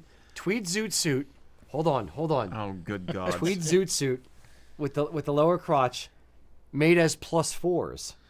It's not a zoot suit. I know, but that makes it even better. I'm hybridizing +4 zoot You're suit. evil. I am. I'm going to destroy Eric's fascination with zoot suits and your +4s. You're welcome. Cheers. Anyway. If we have any tailors in the audience, please make Eric a tweed +4 zoot suit with tails. Mm-hmm. Yeah. Yeah. Great. Yeah. Okay, anyway. Enough. Back in Kiltland, Paul Smith on the YouTubes asked us a classic question. Is it acceptable to scroll through tartans unrelated to your clan and wear one you simply like the looks of? Y'all in the peanut gallery know the answer to this. You've heard it a million times, I think.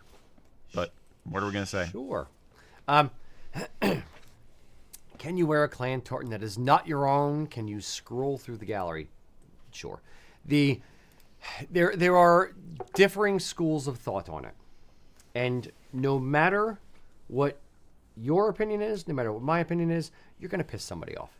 So, from a traditionalist angle, no, you would only wear your clan tartan, and that is your tartan. That is what you wear, period.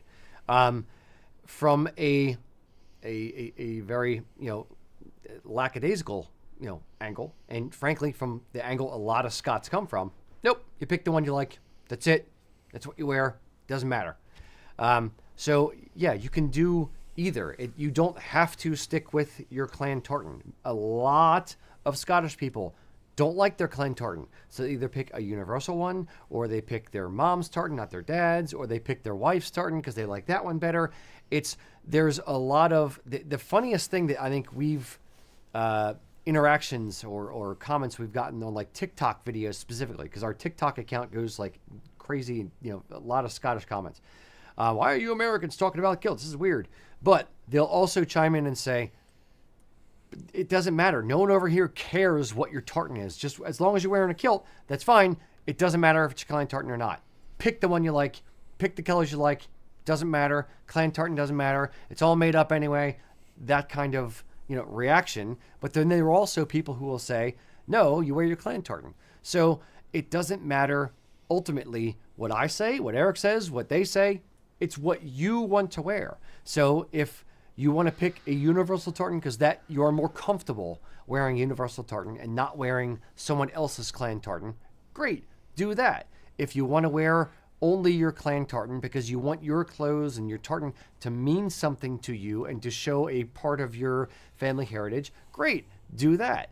If you're, damn it all, damn the torpedoes full speed ahead, and you want to wear, the Lamont tartan because you just, you saw it once and you really, really liked it, or that's the one you can afford and you found it in a thrift shop or whatever, great, wear that one. There's no right answer. There's no wrong answer. There's personal opinion. That's it. So you're going to piss somebody off. You can't please everybody. So you might as well please yourself. So pick the one that you want to wear and just have at it. Yeah. Thoughts? Wash teh. Yeah, that's basically it. Plenty of people do that. You can wear either one. You can own both. Don't mix them, as we often say. Don't wear the universal tartan with a clan tartan tie. But yeah, as the great bard Rabbi Barnes said, "You do you." Yep. Indeed. Yep. You do you. Let me translate "you do you" into Scots Gaelic, Gaelic, yeah. or Yeah. into Scots. I don't know. Yeah. Oi, bruv. You do you. Oh, bruv. Yeah. Cheers. Yes. Sanj.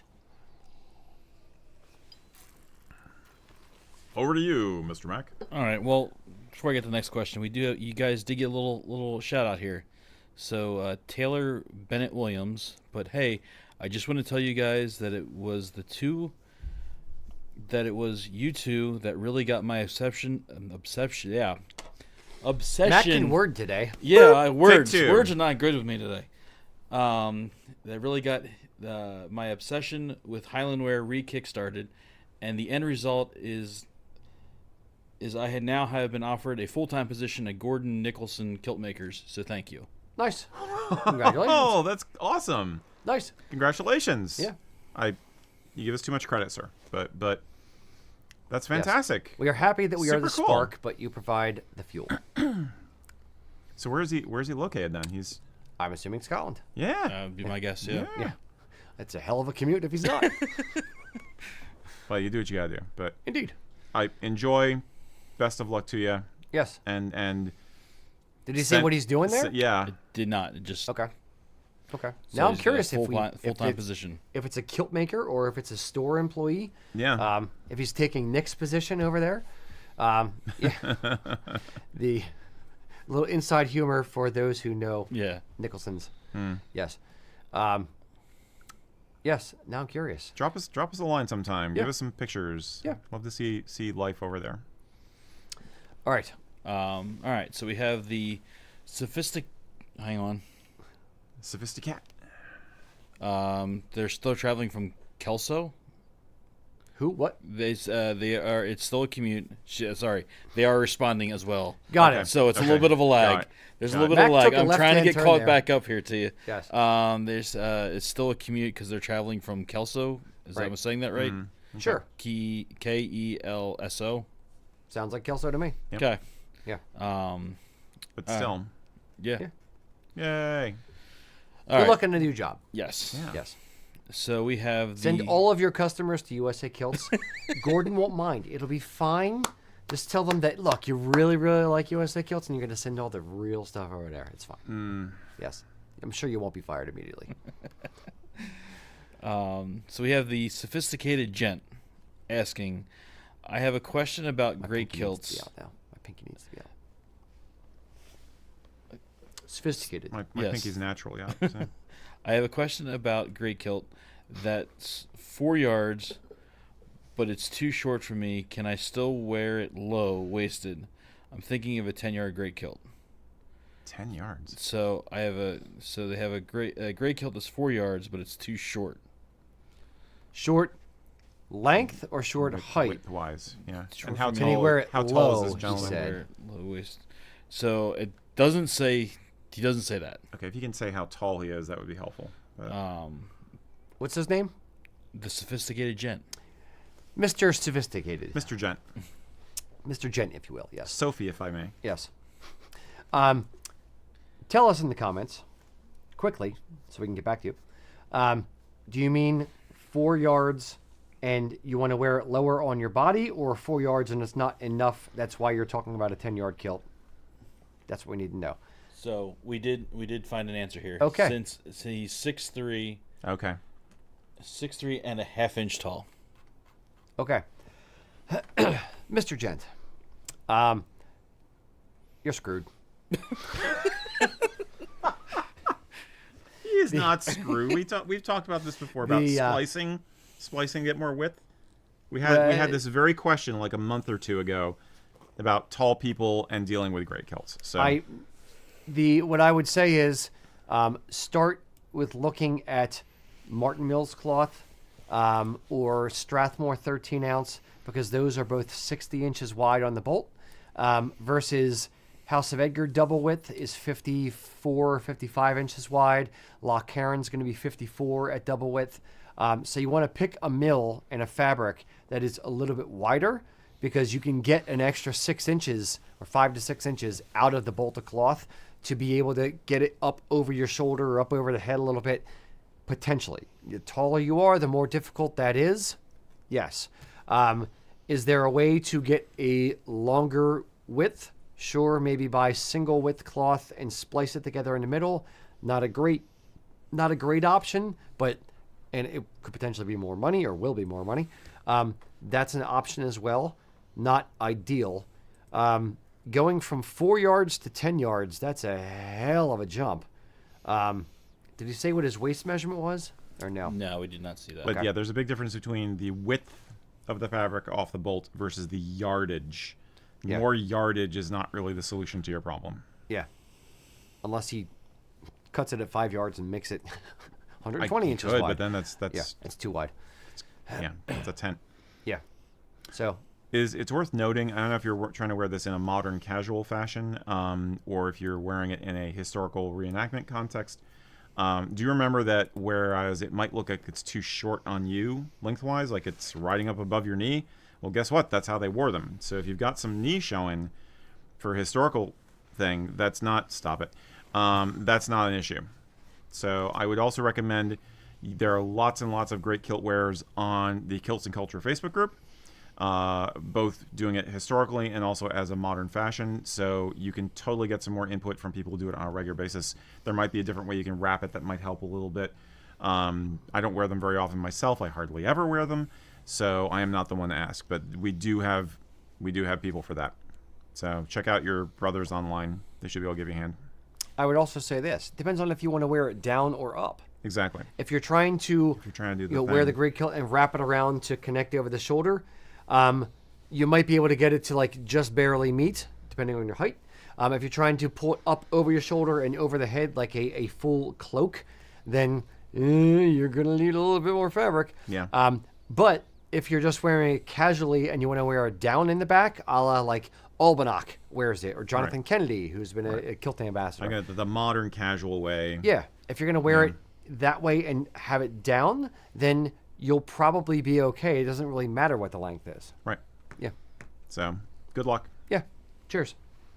All right, Eric. Me? Yep. Okay. Okay. What? I will say, this gets better. Absolutely. The more you let it breathe, the better it gets. I've finished my second, and it's dangerous. And this is a problem with how we do this on the show, because we want the Yeah. thrill of discovery to come across, but obviously some of these things just really, really want to breathe. And what was the name of the drink again? This is MD 50/50. Mickey's 40s. No, this is the Temple Bar Malbec Cask. Yes.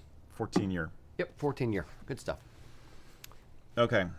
Here's another just technical factoid question. Rodney Dwayne Frady says, I've gotten mixed answers on this, but is a traditional kilt worn above or below the belly button? And why? So basic, very foundational, classic question there. Yeah. And not surprised, a lot of people get confused by this. So A traditional kilt is worn above the belly button. When you measure for a traditional kilt, you're going to take the measurement, take from your belly button, go over to your side, jam your thumb into the side of your body, and you're going to feel, in line with the belly button, you're going to feel a bone. That is the top of your hip bone. If you think of yourself as a skeleton, your hip bone, the pelvis, is that big bone right there. And the straps on your kilt, on the top straps on your kilt, are going to cinch right on that bone. And that is what it allows it to not fall down, is they're sitting and cinched snugly on the upslope of that bone. So you are worn there, and then from that point you have about 2 inches from the center of that buckle to the top of the kilt that kind of hold your belly, the rest of your belly, because when you sit down you actually spread out a little bit, and your organs and your body and your flesh move in different directions a touch. Sorry to get weird. But that's how you physically function as a human. So yes, it's a kilt. A traditional kilt is worn above the belly. It is more flattering, especially on larger gents. If you wear your kilt like where you wear your pants below your belly, what ends up happening is a couple things. Your hips are actually tilted forward a little bit. So when you wear a kilt lower, it ends up higher in the back and lower in the front, and your belly pushes the front down, and it kind of, the bottom hem or the bottom selvage of the kilt is at a little bit of an angle. So if you wear your kilt above the widest part of you, which is your hip bone, around the widest part of your belly, it will sit even around the top and even around the bottom, and just kind of that's where it's supposed to be. Yep. Eric. I got nothing. That's basically it. That is the answer to the question. And why? That's one to grow on. Reading Rainbow. Yeah. See, I'm always torn. Do we do the Reading Rainbow, or do we do the GI One to Joe? grow on, or the more you know. Yeah, the more you know. That's what I was thinking Yeah, of. the more you know. The more you know, or now you know, and knowing's half the battle. Yeah, we don't do that I'd like to do Yo-Jo. some more Yo-Jo. Yeah. Speaking as a Gen Xer, I would like to do some more Yo-Jo stuff. I do miss Duke. Nah, that was a. See, I was. You're Cobra Commander. I'm a Cobra guy. Yeah. Yeah. Not so much Cobra Commander, but The bad guys always have the better uniforms. they absolutely do. See, I identify with Chrome Dome Who? from the hair. Yeah, you Chrome mean Dome. Oh, Chrome Dome. Come on, Destro. Destro. Yes, his name was Destro. Yes. How they rationalized him in the movie was dumb. But anyway, sorry, tangent. Also, I get to hang out with Baroness. So, anyhow. Who's the pirate guy? Who's Baroness's boyfriend, husband, whatever he was? The She didn't guy. really have one, but they teamed her up with All I gotta get shipwreck, and I know that's no. Yeah, he's no. a Yeah, good he's on guy. the other Shipwreck's side. a good guy. Is Baroness, and there was There was a a guy. guy. Who He was had with her. an eye patch. Major Blood. Yes. Major yes. Blood. But Had the the snidely whiplash mustache and the. yes, Yeah. the He coolest. was kind of lame. Coolest. Zartan was good too. I don't know. I like Zartan a lot. Changed the skin color. That was awesome. But the coolest G.I. Joe toy and guys. Tomax and Zaymot. Oh my God, you're a Tomax Zaymot fan? Oh, absolutely. They got the the blue Wow. 4-wheeler. Wow. Oh, hell yes, dude. Hell yes. They're Tomax my and Zaymot. favorite. They're my favorite Cobra guys. All right. Wow. Here's- How about that? I had no Here's idea. the Tomax and Zaymot. Cheers.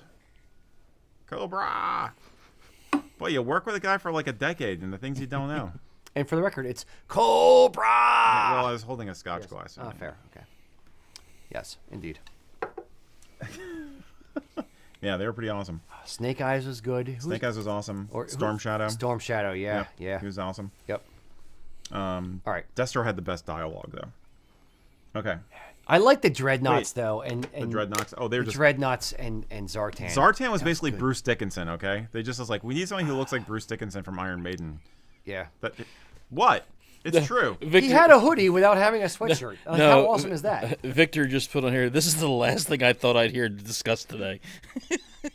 You haven't seen our show before. Victor. Me too. Me too, my friend. Sorry for wasting everybody's time who came here to try and learn something. Yeah. Don't get me started on Thundercats or Thundercats He-Man. are awesome. Thundercats are good Again, stuff. Team Mumra. Ho. but- Yep. Nah, I didn't like Mumra. He was badass. No. No, not Lion. Who's the gray one with the staff? Panthro. Panthro was my guy. He was the guy. Panthro voiced by Scatman Crothers. Yes. Underappreciated artist. Good stuff. All right. What is your favorite 80s cartoon? Let me know in the comments. That's actually the question. No, of the wait. day. What 80s cartoon would you like to see in a kilt? We can bring it sort of back into our topic. Now I could actually see a He-Man Scott Oh my God. living in wherever the hell the He-Man lived. Eternia. Eternia. I was thinking Thundera, but no, that's No, Thundercats. that's a song. Yes. So okay. Thundera. Yes, I know. Thunderia. It's like Canada. It's fine. Canada land. Our neighbors to the north. Now, I could see a Scottish He-Man type guy in that. As a good guy, not a bad guy. I could see a Scott, a Could be both. Highlander. Yeah. Could be both, but yeah. Maybe a double agent. Scott. Okay. God. Yes. All right. Enough. Then you gotta come up with his name and his tartan. That's your homework, guys. I like that better than the other question. Yes. If you come up with a He-Man character, what would his name and superpower be, and what tartan would he have? Okay. Because they all had a gimmick. Yeah, they had a gimmick. Not a superpower, but a gimmick. a gimmick. Yeah. Many faces was badass. Insert joke about Fisto here. All right. So anyway, that was my question. So Mac, it's back to you. Please save us. I mean, I'm a Dino Saucers person, so That was one that Dinosaurs? Dinosaurs. You're young. That's 80s. Was 87 when that came out? What is Dinosaurs? Dinosaurs were. It was like. That's not the Mama guy. No, right? that's No, dinosaurs. That's dinosaurs. though. Yeah. Dinosaurs were like the two space dinosaurs. Yeah. Like the T or it wasn't a yes, he was a T-Rex. Red T-Rex was on one side. Now, They see, were I'm not alien going. Dinosaurs. Yeah, alien dinosaurs. I'm not going Dinosaurs, but I am going. My favorite Transformer. It was me, Grimlock. It's Good my choice. favorite It's a solid Transformer. choice. Yeah. Soundwave is my guy. Oh, I had Soundwave. You know, okay, here, 80s cartoon hour. Who cares? Who cares about Kilts or culture? 80s cartoons, buddy. I give up. So, somebody come pick that up, please. The Soundwave. I have the Soundwave, the original Soundwave Transformer, and found out while playing with it with Liam that in the back of Soundwave, keep in mind, this has been in a box for like 20 years, 30 years, 40 years, I don't know, something. In the back of Soundwave, you can actually take off the back piece, and he has 2 batteries, Yeah. which are missiles for his shoulders. Didn't know this. I didn't know that either, actually. Yes. Okay. They pull apart and they pop in his shoulders and they're freaking guns. Awesome. Oh my God. I was so angry at myself for not knowing this. And I found it out like 4 years ago. I'm like, damn it. I had this toy for how long and I didn't know his batteries were actually Transformers. So awesome. Did anyone else know? Please. Please tell me anyone else there who played with Transformers. It's the Transformers out. It's Hasbro here at USA Kilts today. Did anyone else not know that Soundwave's batteries were actually guns? I need to know. I can't be the only one. I can't be the only one. That's going to be the question of the day. One was a gun, the other one was a shoulder blaster. Okay. All right. Eric. No, Mac. Oh, Mac. Your We've been question. through this 3 times now. It's Mac's turn. Next show, all 80s. No, next show, anime. We're going to talk about Yamato and Gatchaman. I'm going to have a lot less to say. Yes, I do remember that's the point. I'll have you all singing the Yamato anthem by the end of the show. Okay. Well, since we're already down a side path here, Oh boy. are we. Colton wants to know: is there any plans for a Kilted calendar? Only as Rocky is the centerfold in the middle. This is so stupid. I didn't want to say this. This is the dumbest show we have. Oh, stop! Holy crap, dude! People vomiting in the audience now. Here I am trying to get our videos monetized, and Oh, we're going to monetize, buddy. All the fans. Kilts only. Yeah, get the big gold chain on. Yes, no. There are Do you have a Kilt real calendars. question? There are Yeah, I Kilt calendars out there. Yeah, I'm not a. okay, that's a good question. Is that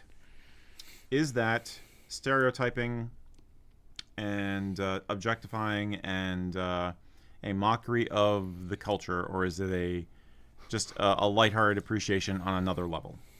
That's a great question you didn't ask. Is kilt? Is there a space for kilt beefcake, or is it actually is it tartan tat kind of It is appropriative? understood. crap? Understood. It is. It plays into a female fantasy that men have had on calendars for years. So is turnabout fair play? Are women allowed, or gay guys allowed to have sexy beefcake men in kilts on calendars? How many of them places? how many of them get sold? Anybody who lives in Scotland, please tell me. How many of those calendars are sold anywhere other than on the frickin' Royal Mile?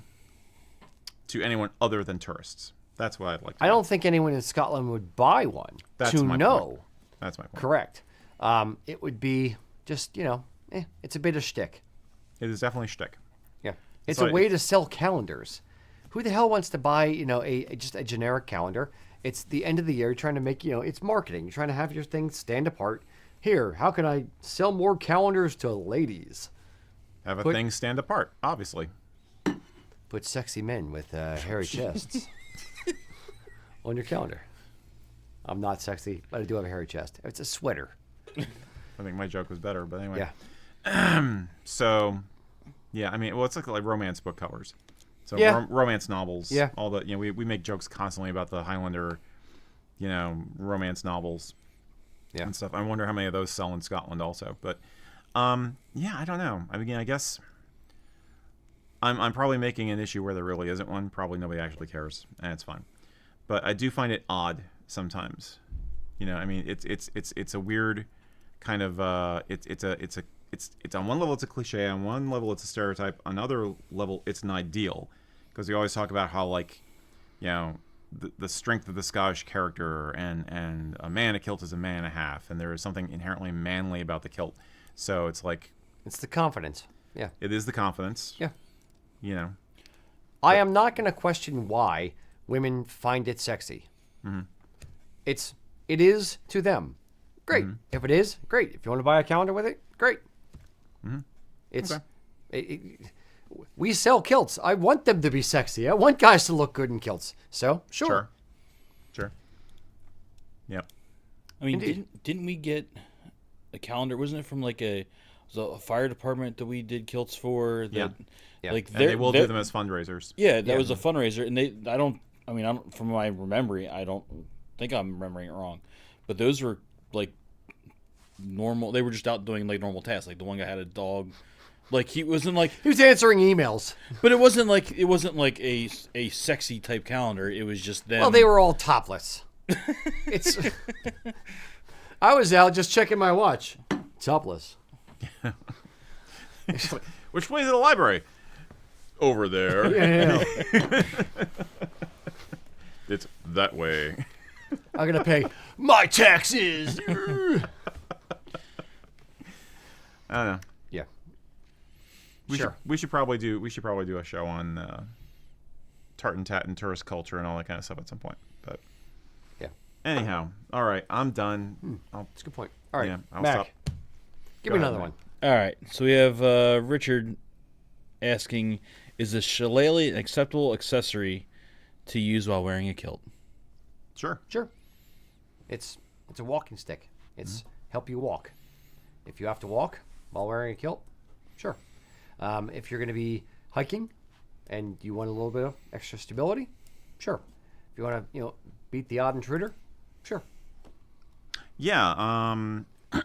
They kind of crossed over the waters a long time ago. You do see some pretty old images of Scots using the traditional Irish shillelagh.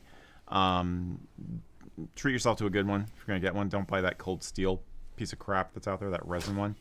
Now there is also a more inherently Scottish version if you want that, which is the Cormac, which is basically a walking stick which was designed for hill walking, hiking, and also shepherds used it in the 19th century, and also it makes a really good gun rest, or at least sometimes it can. So there's a different ways to do it. Cormacs are cool, and they tend to be taller. And it's more like a hiking staff as opposed to a cane walking stick. Yeah. But yeah, they're all perfectly legit and look awesome. So yeah, go for it. They're great. They're multifunctional too. Yeah. So it's A 100%. good one of any of these will cost you money. With the shillelagh, it's actually getting a real blackthorn, which has been properly done. The wood's been Dried. actually dried up the chimney, or a modern equivalent of doing that, basically to harden it. And then the Cormac, it's usually about the artistry. They're usually carved, and they are absolutely gorgeous. So be prepared to spend some bucks if you want a good one. But yeah, either one is lots of fun. Yeah, just like anything. Like a weird tangent is there's artistry within all of it. So you can get a plain Jane Cormac and a very, very well made and carved Cormac, in the same way that like you can get a billiard cue that is a $40 billiard cue that's straight, that'll shoot straight and it's fine. Or you can get a $2,000 billiard cue made to your exact specs with your, like the pearl inlays and this and that and different designs and all kinds of different stuff.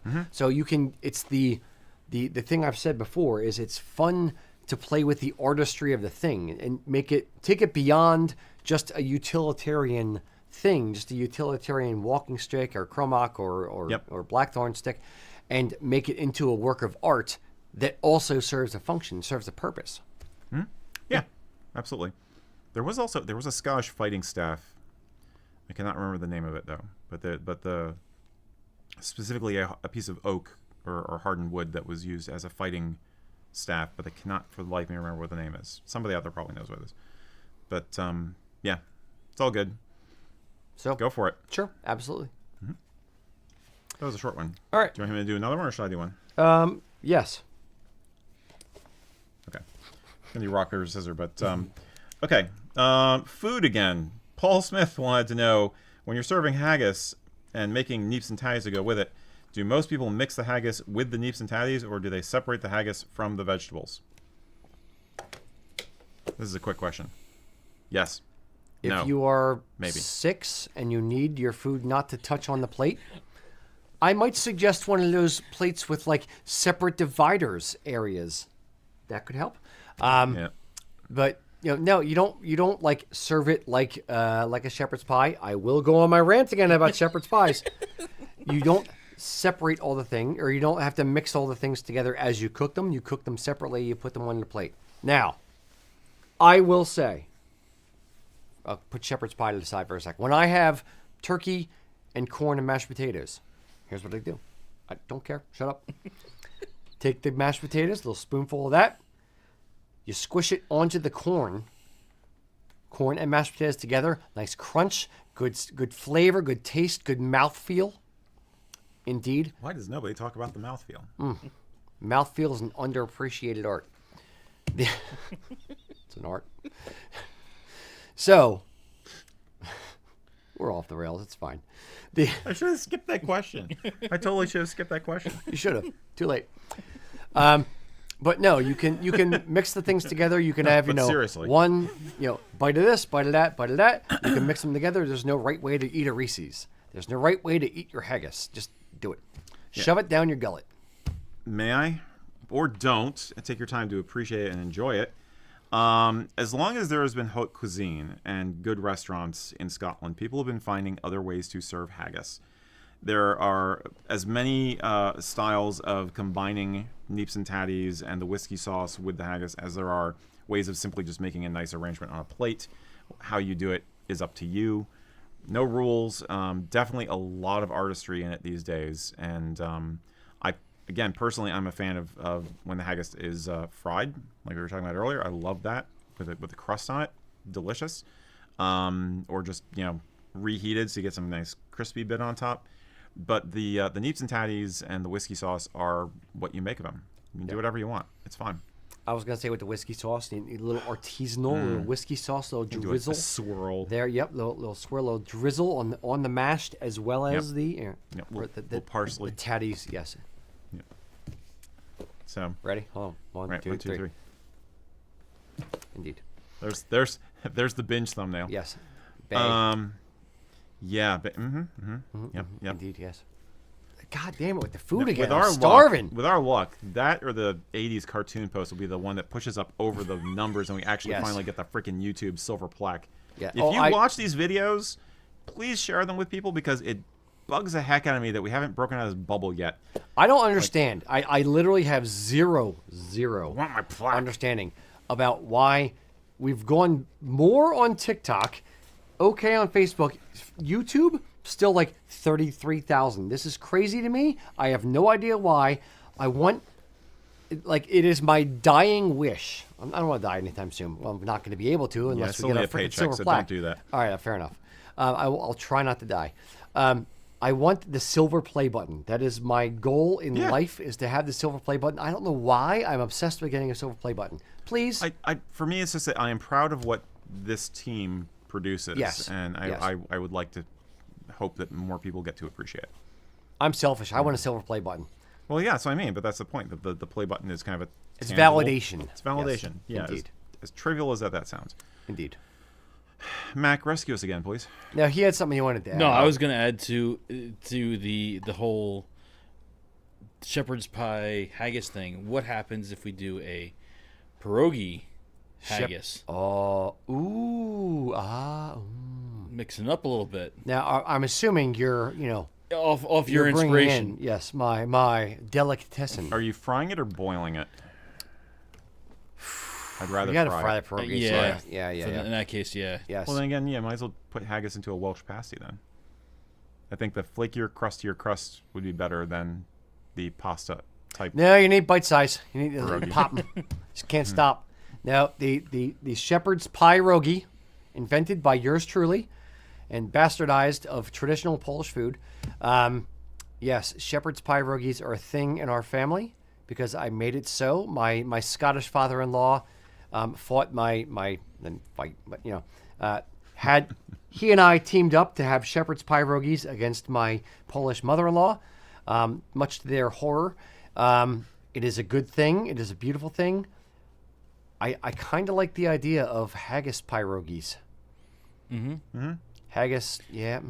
Now, Denise did bring up a good point. You boil them, And then you fry them. Yeah, so, I know. Yeah, I don't want so much butter though. It's like when you're frying it with Gotta like have more butter. too much butter, it gets crazy. That is the whole Yeah. point. That is kind of the point. Yeah. How about this? How about deep fried haggis pierogies?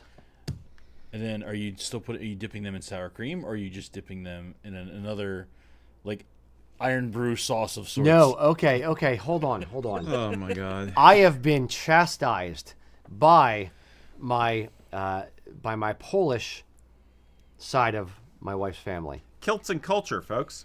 As a German, again, kilts and culture.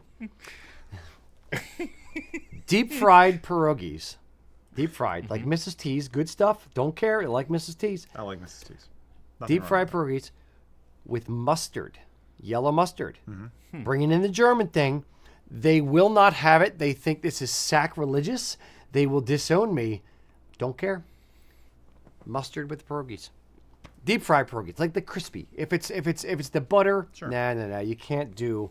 If it's like pan fried with the butter and the onions, you can't do. You can't No, do it's the crispy. mustard. Yeah. But yeah, I would crispy go pierogies. with a very natural, rough grain, strong mustard. Some of that gourmet shit. I can do either. I can do the yellow mustard or the strong mustard. Yeah. I want you to know that I had two gentlemen in the store, like 15 minutes before this show started, and they said they were going to be driving back to Washington D.C. and listening to this show as they drove. And I told them, "Oh no, you got to find something better than that online to watch." And now I guess I was right. We're horrible. We're horrible people. Horrible humans. We are. ADHD Yes. like a motherfucker. Yeah. Okay, And they did I'm say hungry. thank you, by the way, for stopping down and seeing them in the store. my pleasure. Could we perhaps? Do you want to Maybe extend get a back on topic? Do you want to extend a couple minutes? Actually, get through some actual All right, fucking we'll do kilt a questions. couple more. Yeah, I guess. All right, fine. I want to talk about Transformers and food. I am really hungry. All right, Mac. All right, Eric, this is kind of a little bit more in your wheelhouse, but Get what I pay. Get what I ask for. But William's asking, what are your thoughts on combining Norse traditional clothing with kilts, both traditional and great kilts? Depends on how traditional you're talking. Are you talking about, like, for instance, Norwegian national dress, which, like most European national dress, doesn't go back past the late 18th, early 19th century? Or are you talking about, like, Nordic Viking, I got this tunic from Grimfrost kind of stuff? I think that you can do it, sure, if you want, like, a modern, kind of a style that kind of speaks to you on an emotional level or feels badass because you're going to wear it to, like a Heilung concert. You want to wear something like that and show both sides of your heritage, or just because both ways that you like to express the warrior spirit kind of vibe.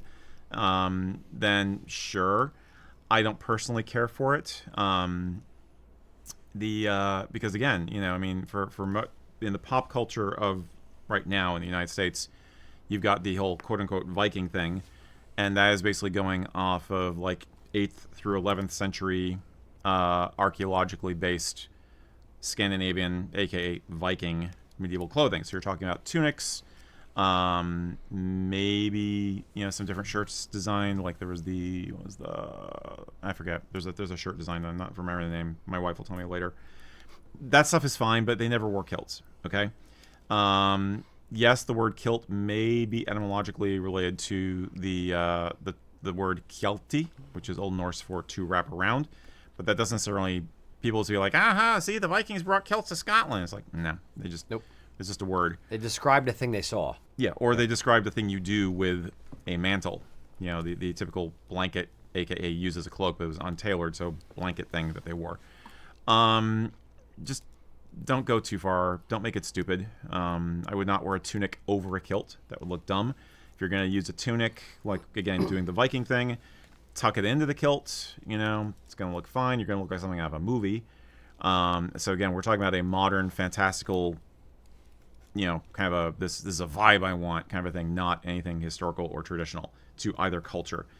If you're talking about combining national dress, I have seen, we have one or two customers from like, they're not customers, but they're on the KNC group, who are from like, I think either Norway or Sweden, and they will wear kilts with traditional Swedish national dress, and they pull it off somehow. It looks freaking awesome. They got the embroidered tunics, and they got the long, you know, fur-lined coats with the embroidery on it, and then they have a kilt on, and they look amazing. But I don't think that's probably what this person is asking about. Personally, I would just keep them cash, keep them subtle, and more or less on the Celtic modern side, and then use Norse accessories. Just how I tend to roll. You know, if it's a Mjolnir day, then it's a Mjolnir day, but you don't need to do more than that to get the message across to people. Today feels like a Mjolnir day. Yes. Now Hey man, keep the Thor on Thor's day. The one thing that I've kind of, I don't know, I've been, you know, again, Facebook ads getting me.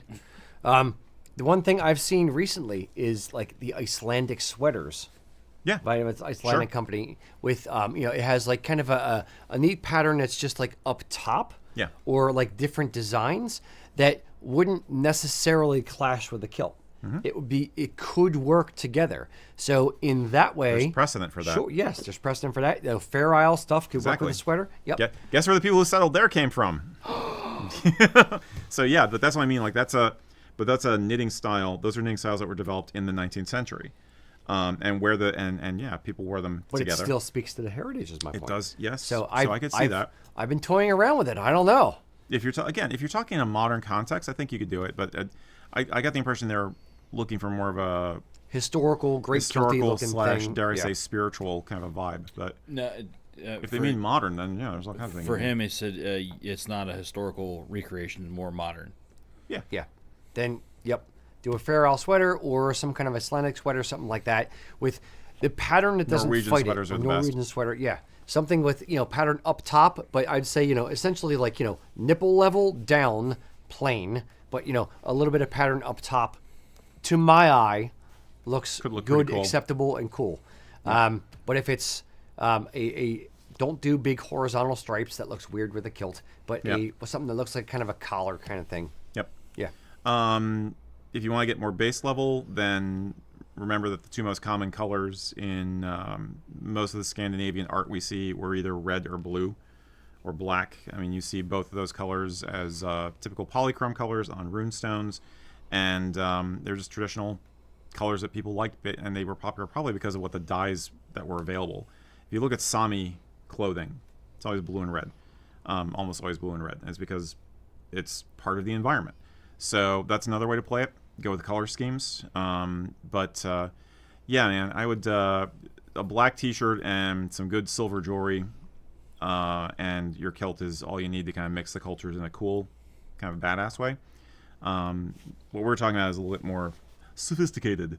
Yes. But I'd say make sure the colors blend well. Yeah. Don't wear a Loud McLeod kilt with a green sweater.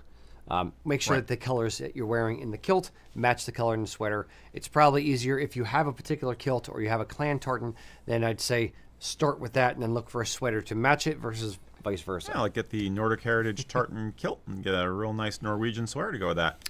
I've heard that's available at this young upstart company, usakilts.com. Yeah. Interesting. All right, one more. Who was that one? Mac? That was Mac. All right. That's a fun question, though. I mean, Yeah. I'm biased, obviously.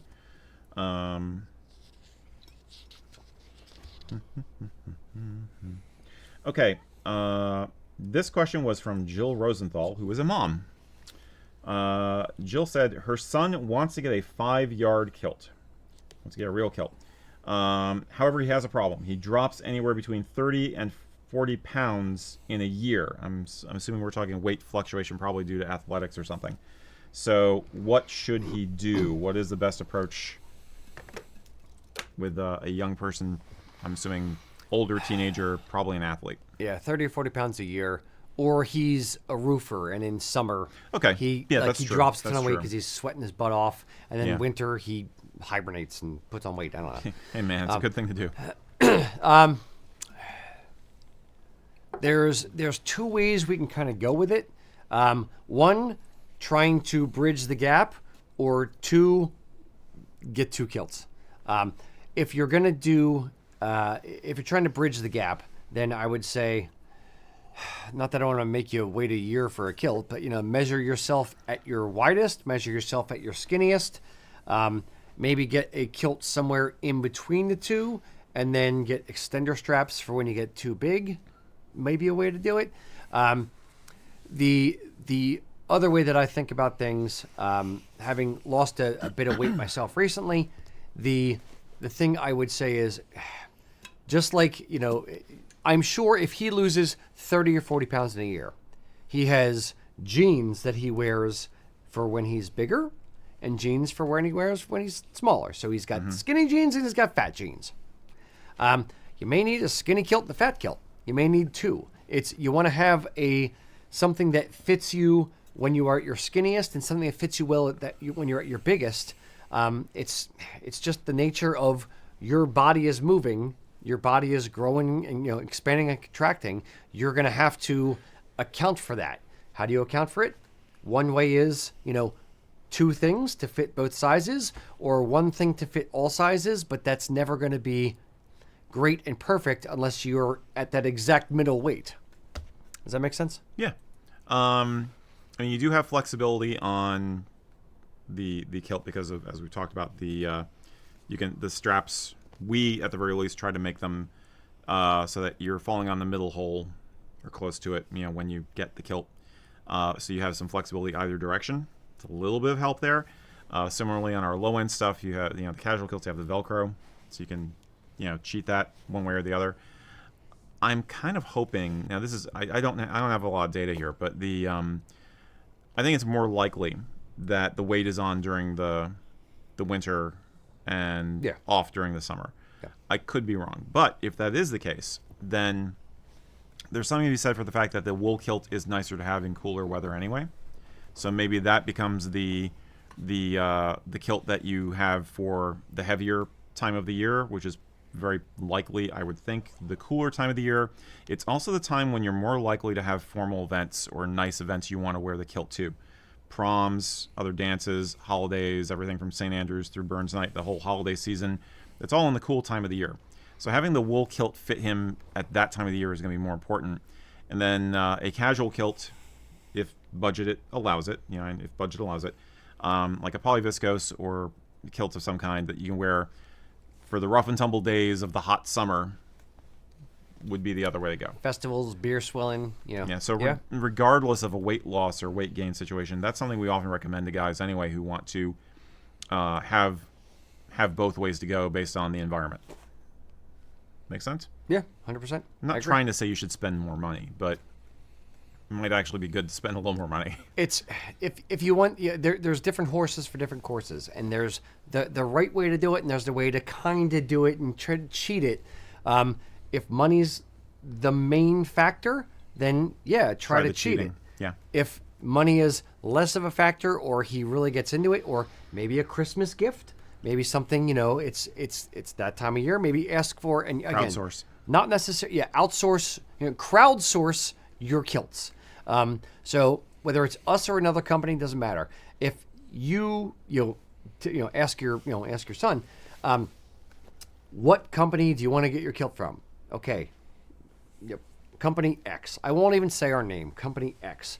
Then tell the aunts, the uncles, the cousins, whoever, the girlfriend, everybody, buy buy gift certificates for $25, for $100, for whatever your budget allows, from this company. let them kind of join all the gift cards into one massive gift card, form like Voltron. Yes, still talking about 80s cartoons. And get him or let him get his own kilt in either budget-friendly or the nice high-end one or a wool one or whatever Right. from one company. Therefore, he can get two. He also may want a wool kilt because he wants a particular tartan. Like maybe he wants Yeah. a family tartan. Yep. And it's not a clan tartan that's available in PV. Yep. So So- there's more than one way to do it. Indeed. Yep. Mac. Go Joe. Yo, Yo Joe. It's Yeah. Yo Joe. Yo, Joe. Indeed. I Well, I didn't want guess us to you get could in say- trademark problems. I see. Ooh, that's a fair point. Got it. So we need our own catchphrase like I that. really don't want to get arrested. We should come up with our own. Like, we should come up with a Kilts and Culture battle cry. Up your... No. Our That battle needs to be cry more original than that. is down with pants, up with kilts. That's our Okay. battle cry. Okay, Indeed. All right. that'll work. Now I want to ask the question to the audience, what's the battle cry? Okay, I'm going to ask two questions of the day. Number one, what should the Kilts and Culture battle cry be? It could be, don't be a jerk. That's not really something you cry in battle. It sounds weird. Don't be a jerk! Like, that's the wussiest battle cry ever. Yeah. So, all right. What should the battle cry of the show be? That's one question. Second question. If you've ever watched He-Man, the original 80s version, and they were to introduce a Scottish kilt-wearing, muscly character, what would his name be and what would his gimmick be? I am really curious about this. I just had an idea, but I can't say anything. I really want to make up, like, we have to, like, make up the actual character. I got a couple ideas. I need to contact Hasbro or whoever it is and have them make a Scottish He-Man character. Maybe Jillian could do it. She makes Oh, she dolls. could draw it. No, she makes dolls. Oh, she makes dolls. you're Yes, right. she makes dolls. Yeah, we have a lot of talented Jillian. people in this building. Yes, indeed. She All is right. pretty talented. Yes, indeed. That's the question of the day. All right, enough. I'm sorry. We were off the rails. Love you guys. Thank you for your patience. Until next time, boys and girls. Slán